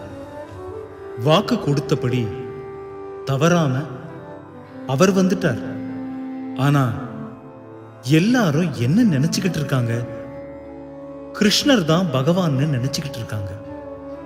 கிருஷ்ணர் தான் கீதையை சொன்னார்னு நம்பிக்கிட்டு இருக்காங்க. கிருஷ்ணர் தான் மறுபடியும் வரப்போறார்னு எதிர்பார்த்துக்கிட்டு இருக்காங்க. அதனால தான் பகவான் இந்த பூமிக்கு வந்ததை கூட அவங்களால புரிஞ்சிக்க முடியல. கிருஷ்ணர் யாரு? சத்யுகத்துல பிறந்த முதல் இளவரசர். அவர்தான் சுயம்வரத்துக்கு அப்புறமா லக்ஷ்மி நாராயணரா ஆகிறார். பிறவிகள் எடுத்து எடுத்து இந்த கலியுகத்துல சாதாரண மனிதரா இங்கதான் வாழ்ந்துகிட்டு இருக்கார். அப்ப கீதையின் நாயகன் யாரு? சந்தேகமே கிடையாது, கிருஷ்ணர் தான். ஆனா கீதையை சொன்னது பரமபிதா சிவபரமாத்மா. எப்படின்னு கேக்குறீங்களா? ஒரு படத்துல ஹீரோ எப்படி இருப்பாரு? குடும்பத்தோட ஒற்றுமையா சந்தோஷமா இருப்பார். அந்த சமயத்துல வில்லன் தன் அடியாட்களோட வந்து ஹீரோவை அடிச்சு போட்டுட்டு குடும்பத்தையே சீரழிச்சிட்டு போயிடுவான். கடைசியா ஒருத்தர் வந்து ஞாபகப்படுத்துவார், நீ யாரு, எப்படி இருந்த, உன்னோட தைரியமும் வீரமும் எங்க போச்சு, உன்னால முடியும், போய் ஜெயிச்சிட்டு வான்னு சொல்லி உசுப்பேத்தி விடுவார். உடனே ஹீரோவும் பொங்கி எழுந்து வில்லனை அழிச்சிட்டு வெற்றியோட திரும்பி வருவார். இதுதானே வழக்கமா படத்துல வர்ற கதை. அதே போல இந்த உலக சிருஷ்டி நாடகத்துல நடிக்கிற ஹீரோ யாரு? கிருஷ்ணர். இந்த உலகமே ஒரு குடும்பமா ஒற்றுமையா சந்தோஷமா தானே ராஜ்யம் செஞ்சாங்க. அப்பதான் வில்லன் ராவணன் அவங்க குடும்பத்துல புகுந்து அவங்க வாழ்க்கையை கொஞ்சம் கொஞ்சமா சீரழிக்கிறான். அவங்க கிட்ட இருந்து ராஜ்யத்தை அபகரிச்சுட்டு ஏழையா பிச்சைக்காரங்களா ஆக்கிடுறான். என்னங்க இது? ராமாயணத்துல வர்ற ராவண இங்க எப்படி வந்தான்? ராவணன்கிறது யாரு? இலங்கையை ஆண்ட அரசன். ராவணனுக்கு எத்தனை தலைகள் இருக்கு? 10 தலைகள். மனுஷங்க யாருக்காவது 10 தலைகள் இருக்குமா? யோசிக்கவே மாட்டீங்களா? அப்ப ராவணன்கிறது யாரு? எதுக்காக இந்த ராவணன் கதாபாத்திரத்தை உருவாக்கி இருக்காங்க? துவாபர யுகத்துல தேவி தேவதைகள் ஆத்மாங்கிற உண்மையை மறந்து தங்களை உடல்னு நினைக்க ஆரம்பிக்கிறாங்க. அதனால காமம், கோபம், பேராசை, பற்று, அகங்காரம்னு சொல்லக்கூடிய இந்த 5 விகாரங்களும் 5 தீய குணங்களும் 2 பேருக்குள்ளேயும் வர ஆரம்பிக்குது. அதாவது ஆணுக்கு 5, பெண்ணுக்கு 5, ஆக மொத்தம் 10. இதைத்தான் 10 தலை ராவணன்னு சொல்லி கதாபாத்திரமா உருவாக்கிட்டாங்க. ராவணன் யார கடத்திக்கிட்டு போய் சிறையில வச்சிருந்தான்? சீதையை. இங்க சீதைங்கிறது ஆத்மாக்களை குறிக்கும். இலங்கைங்கிறது அந்த இலங்கை கிடையாது. இப்ப முழு உலகமுமே இலங்கையாதான் இருக்கு. ஏன்னா இன்னைக்கு முழு உலகமுமே 5 விகாரங்கள்ங்கிற ராவணன் கிட்ட மாட்டிக்கிட்டு இருக்கு. இங்க ராமர்ங்கிறது சிவ பரமாத்மாவை குறிக்கும். இந்த உலகத்துல வாழற எல்லாரையுமே 5 விகாரங்கள்ங்கிற ராவணன் கிட்ட இருந்து மீட்கிறதுக்காகத்தான் சிவபரமாத்மா நேர்ல வந்திருக்கார். ராமர் சந்தேகப்பட்டு சீதையை தீக்குளிக்க சொன்னது எதுக்காக? துவாபர யுகத்திலிருந்து 2500 வருஷமா ஆத்மாவுல பாவக்கரைகள் சேர்ந்து அழுக்காயிருச்சு. என் பாவக் கணக்குக்கு பட்டியல் போட்டால் சொல்ல நடுங்குதம்மா, உள்ளம் சொல்ல நடுங்குதம்மா. முன்னம் பண்ண வினைகளை என்னென்று பார்த்தால் அச்சம் பிறக்குதம்மா, வினை மிச்சம் இருக்குதம்மா. ஆத்மா தூய்மையை இழந்துருச்சு. பாவத்தை போக்குறதுக்கு பக்தி மார்க்கத்துல என்ன பண்ணுவாங்க? கங்கையில போய் குளிப்பாங்க. அந்த கங்கையில குளிச்சா உடம்புல உள்ள அழுக்கு தான் போகும். ஆத்மாவில் இருக்கிற பாவக்கரைகள் போகாது. சங்கரனோட தலையில கங்கை நீர் வர்ற மாதிரி காமிச்சிருப்பாங்க. தலையிலிருந்து ஞானம் வருமா, தண்ணி வருமா? ஞானம், அதாவது அறிவு தானே வரும். இப்ப சிவபரமாத்மா நேரடியா வந்து தர்ற இந்த ஞான கங்கையில யாரெல்லாம் குளிக்கிறாங்களோ அவங்க ஆத்மாவில இருக்கிற பாவக்கரைகள் போகும். தீக்குளிக்கிறதுன்னா தியானத்துல தன்னை ஆத்மான்னு உணர்ந்து பரமாத்மாவோட அன்புல மூழ்கி இருக்கிறப்ப அந்த யோகத்தீயில ஆத்மாவில இருக்கிற பாவங்கள் எரிஞ்சு சாம்பலாயிடும். ஆத்மா பரிசுத்தமான தங்கமாயிடும். இததான் ராமாயணத்துல பெரிய கதையா எழுதிட்டாங்க. சரி, கீதைனா என்ன? தர்மம் எது, அதர்மம் எதுன்னு வழிகாட்டக்கூடிய நூல்தான் கீதை. கிருஷ்ணர் வாழ்ந்தது சத்யுகத்துல, கிருஷ்ணரை வணங்க ஆரம்பிச்சது துவாபர யுகத்துல. அதனால துவாபர யுகத்துல கிருஷ்ணர் வாழ்ந்ததா சாஸ்திரத்துல எழுதியிருக்காங்க. அப்பதான் மகாபாரத போர் நடந்ததா சொல்றாங்க.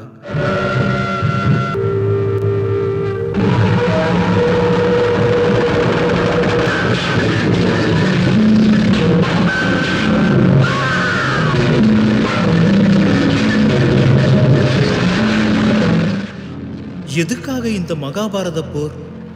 அதர்மத்தை அழிச்சு தர்மத்தை நிலைநாட்டுறதுக்கு. இந்த கலியுகத்தை விட துவாபர யுகத்துல மக்கள் ரொம்ப நல்லவங்களாதான் இருந்திருக்காங்க, நல்லவங்களாதான் வாழ்ந்திருக்காங்க. ஏன்னா இப்போ இருக்கிற கலியுகம்தான் மோசமான உலகமா, மோசமானவங்க இருக்கிற உலகமா இருக்கு. அப்படி இருக்கிறப்ப கலியுகத்துல வாழ்ந்த ஒரு சாதாரண மனுஷனே யுத்தம் வேண்டாம், அஹிம்சை வழியில தான் ஜெயிக்க முடியும்னு சொல்லி நம்ம நாட்டுக்கு சுதந்திரம் வாங்கி கொடுத்துட்டு போனார். யார் அவர்? நம் நாட்டின் தேசப்பிதா மகாத்மா காந்தி. கலியுகத்துல வாழ்ந்துட்டு போன ஒரு சாதாரண மனுஷனே யுத்தம் வேண்டாம்னு சொல்லி அஹிம்சை வழியில ஜெயிக்க முடியுதுன்னா துவாபர யுகத்துல பகவான் அளவுக்கு உயர்த்தி பேசப்பட்ட கிருஷ்ணர் ஏன் யுத்தத்தை முன்ன நின்று வழி நடத்தினார்? சாதாரண ஒரு மனுஷனுக்கு இருக்கிற சக்தி பகவான்னு சொல்ற கிருஷ்ணருக்கு ஏன் இல்லாம போச்சு? இது யோசிக்க வேண்டிய விஷயமா இல்லையா? கிருஷ்ணர் வாழ்ந்தது சத்யுகத்துல, கிருஷ்ணரை வணங்குனது துவாபர யுகத்துல. அதனால கிருஷ்ணரை பகவானாக்கி கீதைய கிருஷ்ணர் தான் சொன்னாருன்னு சாஸ்திரத்துல உண்மைக்கு புறம்பான கதைகளை எழுதிட்டாங்க. உண்மையிலேயே பகவத்கீதையை சொன்னது சிவபரமாத்மா. ஆனா அப்பா பேரை போடுறதுக்கு பதிலா பையனோட பேரை, அதாவது கிருஷ்ணரோட பேரை போட்டுட்டாங்க. எப்படி சிவனையும் சங்கரனையும் ஒண்ணுன்னு சொன்னாங்க, அதே போல பகவானோட பேரையே மாத்தி போட்டு எவ்வளவு பெரிய குழப்பத்தை செஞ்சிட்டாங்க. ஒருவேளை சாஸ்திரத்துல சொல்ற மாதிரி துவாபர யுகத்துல மகாபாரத போர் நடந்ததாகவே வச்சுக்கிட்டாலும் கூட துவாபர யுகம் முடிஞ்சு எது வந்திருக்கணும்?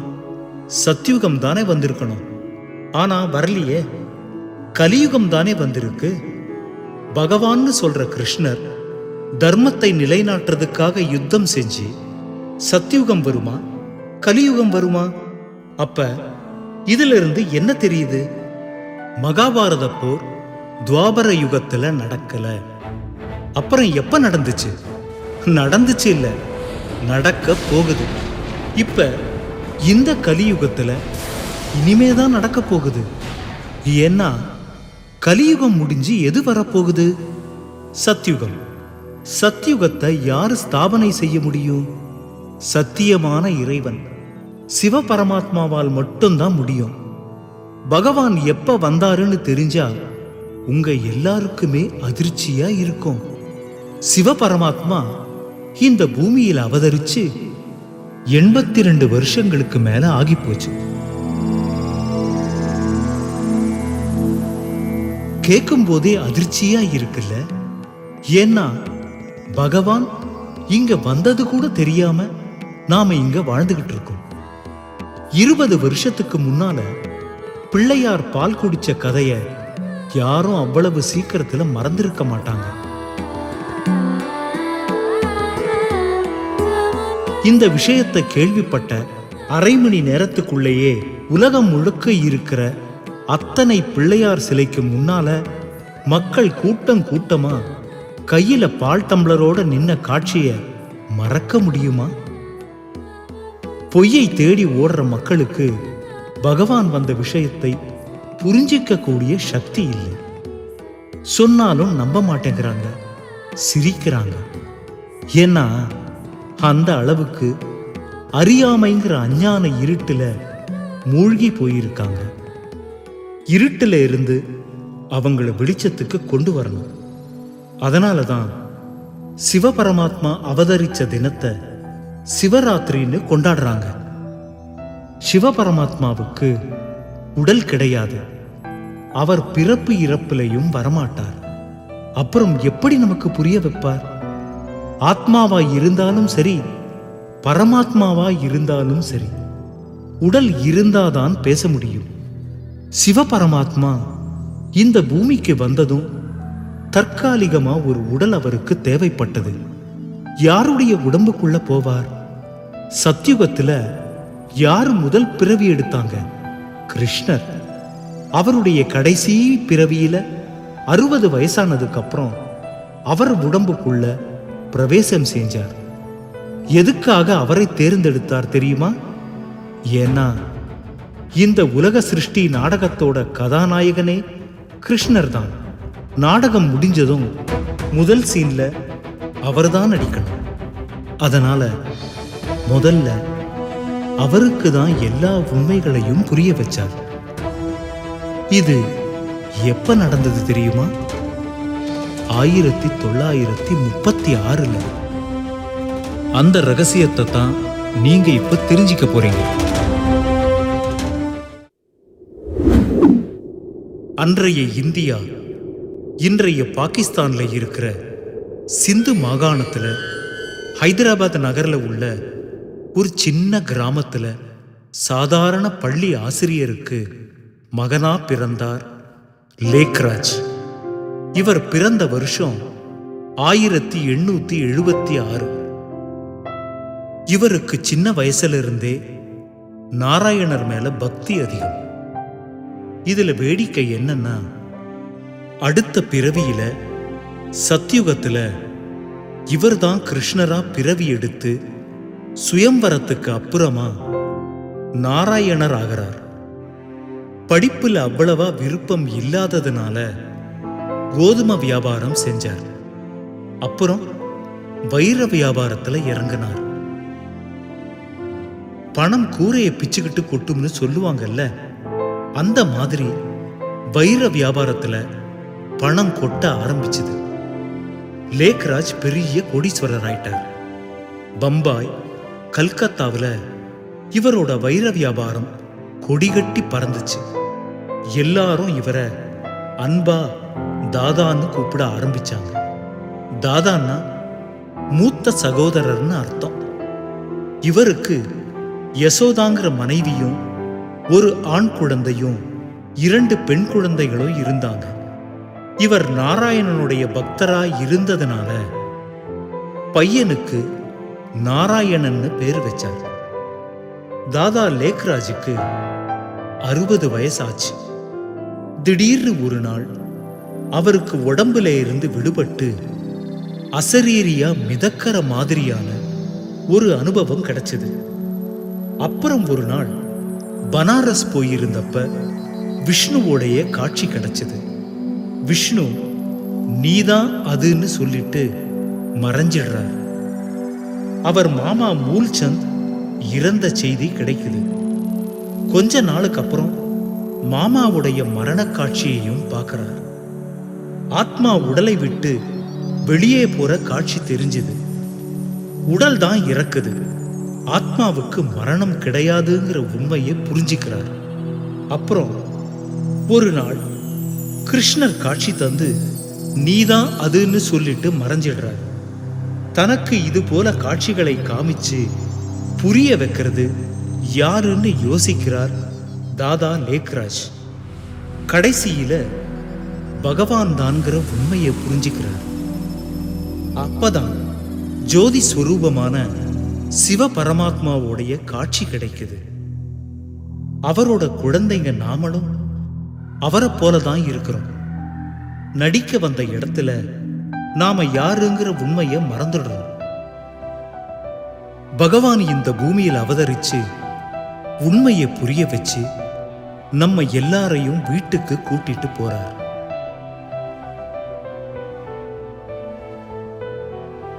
அப்புறம் இந்த உலகம் எப்படி அழியுதுங்கிற காட்சியையும் பார்க்கிறார்.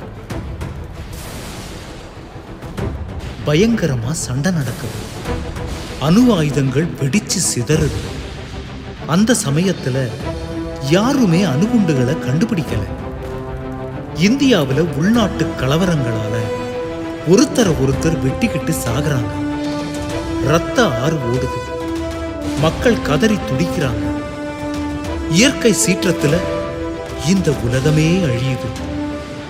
மறுபடியும் மகாபாரத போர் நடக்க போகுதுங்கிற உண்மையை தாதா புரிஞ்சுக்கிறார். இதே போல காட்சிகளை மட்டுமே காமிச்சு கிருஷ்ணரோட ஆத்மாவுக்கு புரிய வைக்கிறதுக்கு பகவான் 1 வருஷம் எடுத்துக்கிறார். ஏன்னா இந்த கலியுகத்துல எதையுமே புரிஞ்சிக்க கூடிய சக்தி ஆத்மாவில் இல்லை. தாதா வியாபாரத்திலிருந்து விலகிட்டார். ஒரு நாள் இரவு சிவபரமாத்மா தாதாவின் உடம்புல பிரவேசம் செஞ்சு தான் யாருங்கிற உண்மையை புரிய வைக்கிறார்.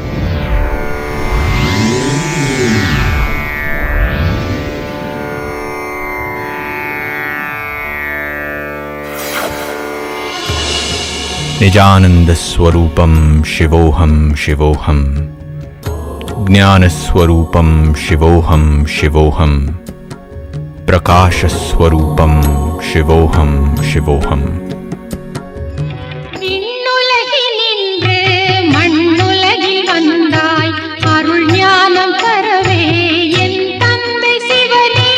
விண்ணுலகினின்று மண்ணுலகில் வந்தாய் அருள் ஞானம் தரவே என் தந்தை சிவனே.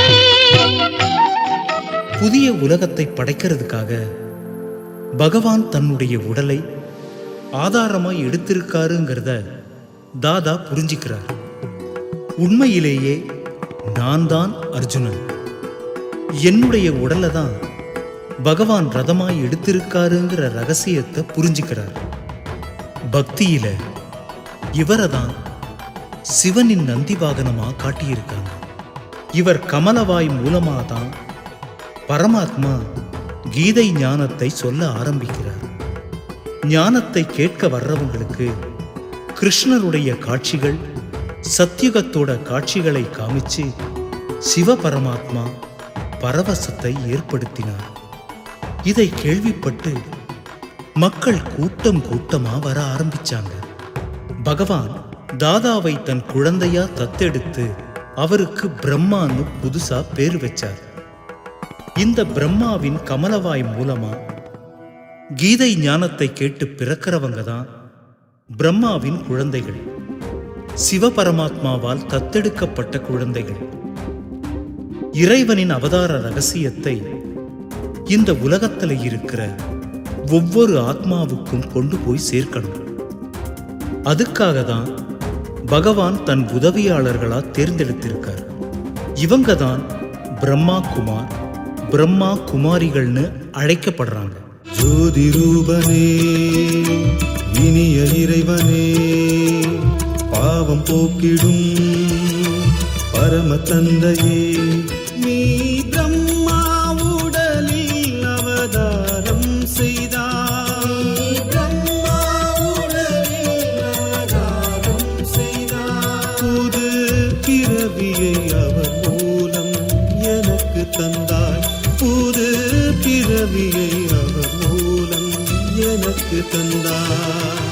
ஜோதி ரூபனே, இனிய இறைவனே, பாவம் போக்கிடும் பரம தந்தையே. இந்த பிரம்மாதான் சத்யுகத்துல கிருஷ்ணரா பிறவி எடுத்து விஷ்ணுவாகிறார். விஷ்ணு 5000 வருஷத்துக்கு அப்புறம் மறுபடியும் பிரம்மாவாகிறார். இததான் சாஸ்திரத்துல பிரம்மா நாபியிலிருந்து விஷ்ணு பிறந்தாருன்னும் விஷ்ணு நாபியிலிருந்து பிரம்மா பிறந்தாருன்னு எழுதியிருக்காங்க. ஆரம்பத்துல இந்த வித்யாலயம் ஓம் மண்டலிங்கிற பேர்ல தான் இருந்தது. பகவானின் ஞானத்தை கேட்கறதுக்காக கட்டுப்பாடுகளை எல்லாம் கடந்து ஓடி வந்தாங்க. வயசு வித்தியாசம் இல்லாம எல்லாருமே வந்தாங்க. அதுல முக்கியமானவர் ராதை. அப்ப அவருக்கு வயசு 17 தான். ஞானத்தை கேட்டதும் தன் வாழ்க்கையை இறைவனின் சேவைக்காக அர்ப்பணிக்கிறதுன்னு தீர்மானம் பண்ணிட்டார். இவரை ஓம் ராதைன்னு அழைக்க ஆரம்பிச்சாங்க. அப்புறம் மம்மான்னு அன்பா கூப்பிட ஆரம்பிச்சாங்க. கிட்டத்தட்ட 400 சகோதர சகோதரிகள் தங்களுடைய வாழ்க்கையை இறைவனின் சேவைக்காகவே அர்ப்பணிச்சாங்க. சிவபரமாத்மா பிரம்மா கிட்ட ஒரு ட்ரஸ்டை ஏற்படுத்தி அதில் அவர் சம்பாதிச்ச எல்லா சொத்தையும் ஒப்படைக்க சொன்னார். உடனே பிரம்மாவும் பகவானுடைய கட்டளையை ஏத்துக்கிட்டு 1937 வருஷம் அக்டோபர் மாதம் ஓம் ராதையை நிர்வாக தலைவியா நியமிச்சு அவரோட சேர்த்து மொத்தம் 8 பெண்கள் கொண்ட கமிட்டி மூலமா பிரஜாபிதா பிரம்மா குமாரிகள் ஈஸ்வரிய விஸ்வ வித்யாலயம்ங்கிற பேர்ல நிர்வாக பொறுப்பை நடத்தி வர்றதுக்கான எல்லா ஏற்பாடுகளையும் செஞ்சார். பெண்களின் வாழ்க்கையை உயர்த்தணும், அவங்களை எல்லோரும் மதிக்கணும், இந்த சமுதாயத்துல பெண்களுக்கு கௌரவத்தை ஏற்படுத்தி தரணும், அவங்களும் உயர்ந்த நிலையை அடையணும். அதனாலதான் சிவபரமாத்மா பெண்களுக்கு முக்கியத்துவம் கொடுத்தார். ஞான கலசத்தை பெண்கள் தலையில வச்சார். பாரதத்தை மட்டுமில்லாம இந்த உலகத்தையே தூக்கி நிறுத்த வேண்டிய பொறுப்பை பெண்கள் கிட்ட ஒப்படைச்சார். விஷத்துக்கு சமமான காமம், கோபம், பேராசை, பற்று, அகங்காரம்னு சொல்லக்கூடிய இந்த 5 விகாரங்கள்னால தான் உங்க வாழ்க்கையே வீணா போச்சு, அதை கைவிடணும்னு போதிச்சார். அந்த சமயத்துல ஓம் மண்டலி நிறைய எதிர்ப்புகளை சந்திக்க வேண்டி வந்துச்சு. ஆண்கள் தியான அறைய தீ வச்சு கொளுத்துனாங்க. பத்திரிக்கையில அவதூறான செய்திகளை பரப்புனாங்க. இந்த விஷயத்தை ஒரு அமெரிக்க பத்திரிக்கை கிண்டல் பண்ணி செய்தி வெளியிட்டு இருந்தாங்க. 1947 வருஷம் இந்தியா பாகிஸ்தான் 2ஆ பிரிஞ்சுது.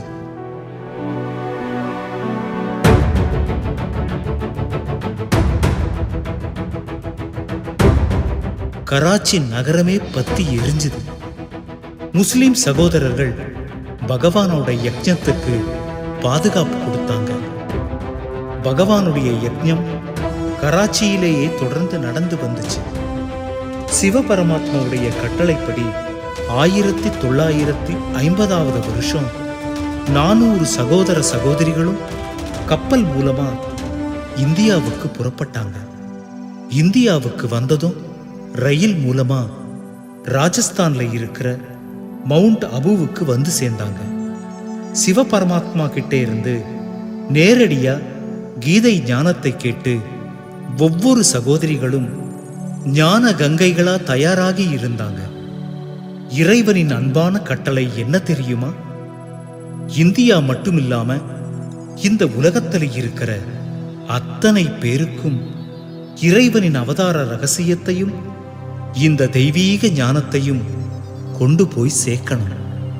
சகோதரிகள் எல்லாருமே சிந்தி சமூகத்துல பெரிய கோடீஸ்வரன் வீட்டுல பிறந்து கஷ்டப்படாம வளர்ந்தவங்க.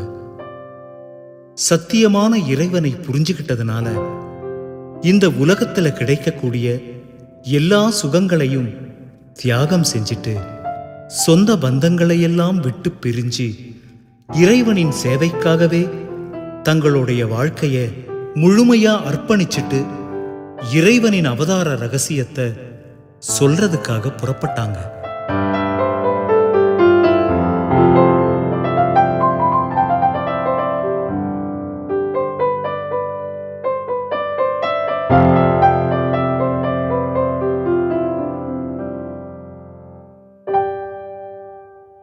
பிரம்மா குமாரிகள் தமிழ்நாட்டுக்கு எப்ப வந்தாங்க தெரியுமா? 1970. பகவானின் கட்டளைப்படி ரோசி சகோதரி, லக்ஷ்மி சகோதரி இவங்க 2 பேர் மட்டும்தான் தமிழ்நாட்டில் சென்னைக்கு வந்தாங்க. மொழி தெரியாத ஊர், முன்ன பின்ன யாரும் தெரியாது. டி நகர்ல கிருஷ்ணவேணி தியேட்டர் பக்கத்தில் இருக்கிற ஒரு லாட்ஜில் ரூம் எடுத்து தங்கி வாடகைக்கு வீடு தேடினாங்க. வீடு தர்றதுக்கு யாருமே தயாரா இல்லை. கிட்டத்தட்ட 1 மாசம் தெரு தெருவா தேடி அலைஞ்சதுதான் மிச்சம். கடைசியா ஒருத்தர் தன்னுடைய வீட்டை கொடுத்து உதவி செஞ்சார். அவர் யார் தெரியுமா? பிரபல பின்னணி பாடகர் கண்டசாலா அவர்கள்தான். பகவானுடைய சேவைக்கு தன்னுடைய இடத்தை கொடுத்து மிகப்பெரிய புண்ணியத்தை தேடிக்கிட்டார். தமிழ்நாட்டுக்கு பிரம்மா குமாரிகள் வந்து 47 வருஷம் முடிஞ்சு போச்சு. எத்தனை பேருக்கு இறைவன் இந்த பூமியில அவதரிச்சிருக்கிற ரகசியம் தெரியும்? பிரம்மா குமாரிகள் உங்களை தேடி வர்றாங்கன்னா அதுக்கு ஒரே காரணம், நீங்க எல்லாருமே சகோதர ஆத்மாக்கள், இறைவனுடைய குழந்தைகள். அது மட்டுமில்லாம பாரதவாசிகள். 30 முக்கோடி தேவி தேவதைகளா சொர்க்கத்துல வாழ்ந்தவங்க. இறைவனுடைய அறிமுகத்தை கொடுத்து உங்க வாழ்க்கையையும் வைரத்துக்கு சமமா மாத்துறதுக்காகத்தான் வர்றாங்க. சத்யுகம், திரேதாயுகம், இந்த 2500 வருஷத்துல நாம தான் ராஜ்யம் செஞ்சோம். ஆத்மாவை மறந்துட்டு நம்மளை உடம்புன்னு நினைச்சு தப்பு செஞ்சதுனால ராஜ்யத்தை இழந்துட்டோம். சரி, கலியுகம் இப்ப என்ன ஆக போகுது? முடிய போகுது. முடிஞ்சதும் எது வருது? சத்யுகம். சத்யுகத்துல தங்க மாளிகையில மரணமே இல்லாத வாழ்க்கைய யார் வாழ போறாங்க? பாரதவாசிகள், நாம தான்.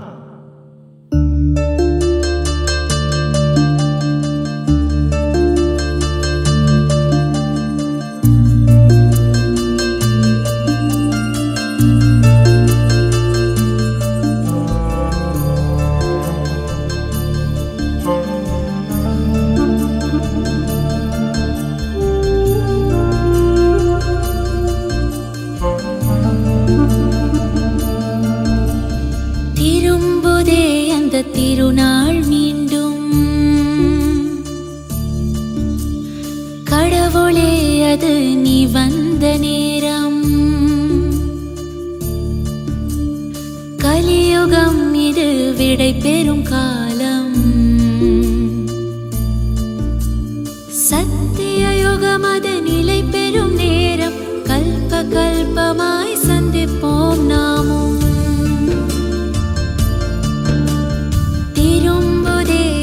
திருநாள் மீண்டும்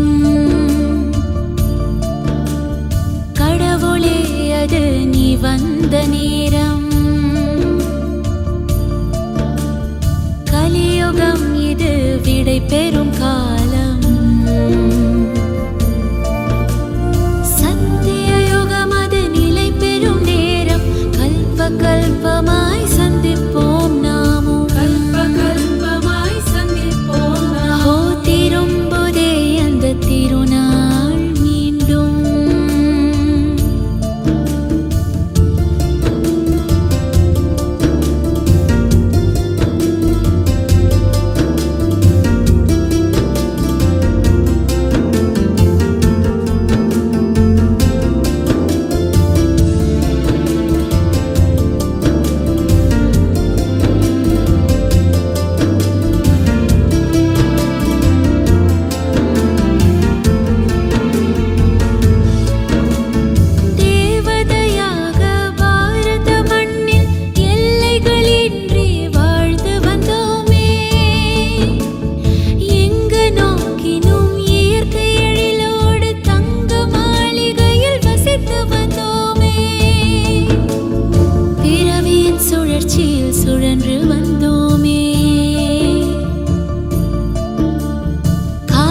வைத்து மரணத்தின் வாயிலை கடக்க சொன்னாய். மாயையின் சாயத்தை வெளுக்க வைத்து அதர்மத்தின் ஆட்டத்தை முடிக்க வந்தாய். முக்தி லோகத்தின் முகவரி சொன்னாய்.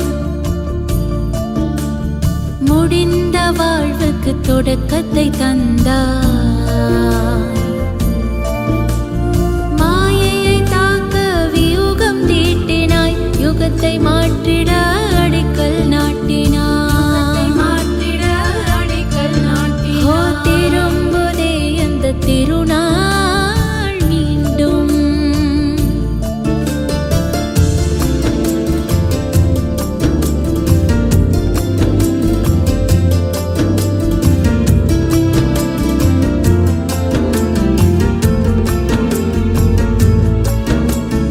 அகிலத்தின் சேவையில் சுழல வைத்தாய். சேவிப்பவர் நீ என உணர வைத்தாய். மோகத்தின் கயிற்றின் வேரறுத்தாய். சுய தர்மத்தில் நிலைத்திட வழிவகுத்தாய். சேவையை ஓய்வென எடுத்துரைத்தாயே. தேவைகள் அனைத்தையும் முடித்து வைத்தாயே. மாயையை தாக்க வியூகம் தீட்டினாய். யுகத்தை மாற்றிட அடிக்கல் நாட்டினாய். ஓ திரும்புதே அந்த திருநாள் மீண்டும். கடவுளே அது நீ வந்த நேரம். கலியுகம் இது விடை பெறும் காலம். சத்திய யுகம் அது நிலை பெறும் நேரம். கல்ப கல்பமாய் சந்திப்போம் நாமும். ஓ திரும்புதே அந்த திருநாள் மீண்டும்.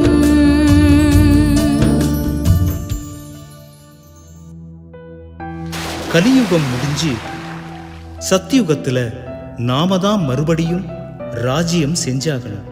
அங்க எப்படி ராஜ்யம் செய்யணுங்கிறத கத்துத்தர்றதுக்கு பேருதான் ராஜயோகம். அதாவது ராஜயோக தியானம். தியானம்னா என்ன தெரியுமா? எப்படி செல்போனை சார்ஜ் பண்ணிட்டு பேசுறோம். ராத்திரி சார்ஜ் இறங்கிடுது. மறுபடியும் சார்ஜில் போட்டு அடுத்த நாள் பேச ஆரம்பிக்கிறோம். அதே போல நாம எல்லாருமே 84 பிறவிகள் எடுத்து நடிச்சு ஆத்மாவில் இருக்கிற சக்திகள் தீர்ந்து போச்சு. இப்ப மறுபடியும் ரீசார்ஜ் செய்யணும். அப்பதான் அடுத்த 5000 வருஷம் நடிக்க முடியும். இந்த சங்கம யுகத்துல ஆத்மா பரமாத்மா கிட்ட இருந்து எப்படி தெய்வீக குணங்களையும் தெய்வீக சக்திகளையும் அடையிறதுன்னு கத்துத்தர்றதுக்கு பேருதான் ராஜயோகம்.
ராஜயோகம் அயன்றிடு.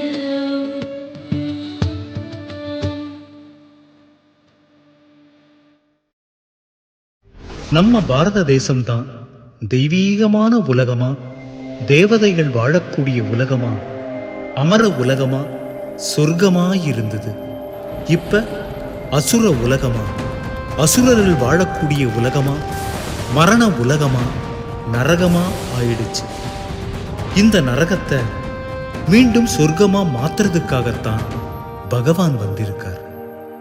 எப்படி ஆத்மாவை கண்ணால பார்க்க முடியாதோ அதே போல சிவ பரமாத்மாவையும் கண்ணால பார்க்க முடியாது.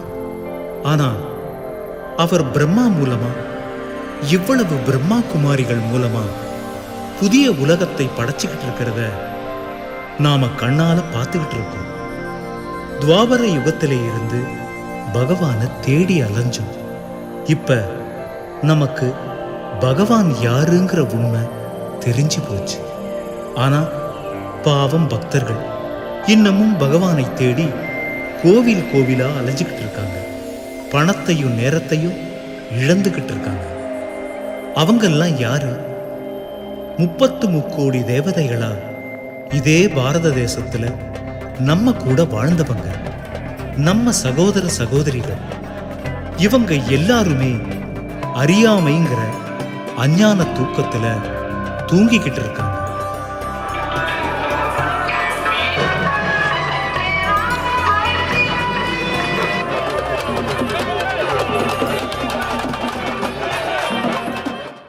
பகவான் பிரம்மா குமாரிகள் மூலமா 82 வருஷங்களுக்கு மேல சொல்லி புரிய வச்சோம். முழிச்சுக்காம நல்லா குரட்டை விட்டு தூங்கிக்கிட்டு இருக்கிறவங்கள யார் எழுப்புறது? எந்த சக்தியால அவங்களை எழுப்ப முடியும்? ஒரே ஒரு சக்தியால மட்டும்தான் அது முடியும். எந்த சக்தி தெரியுமா?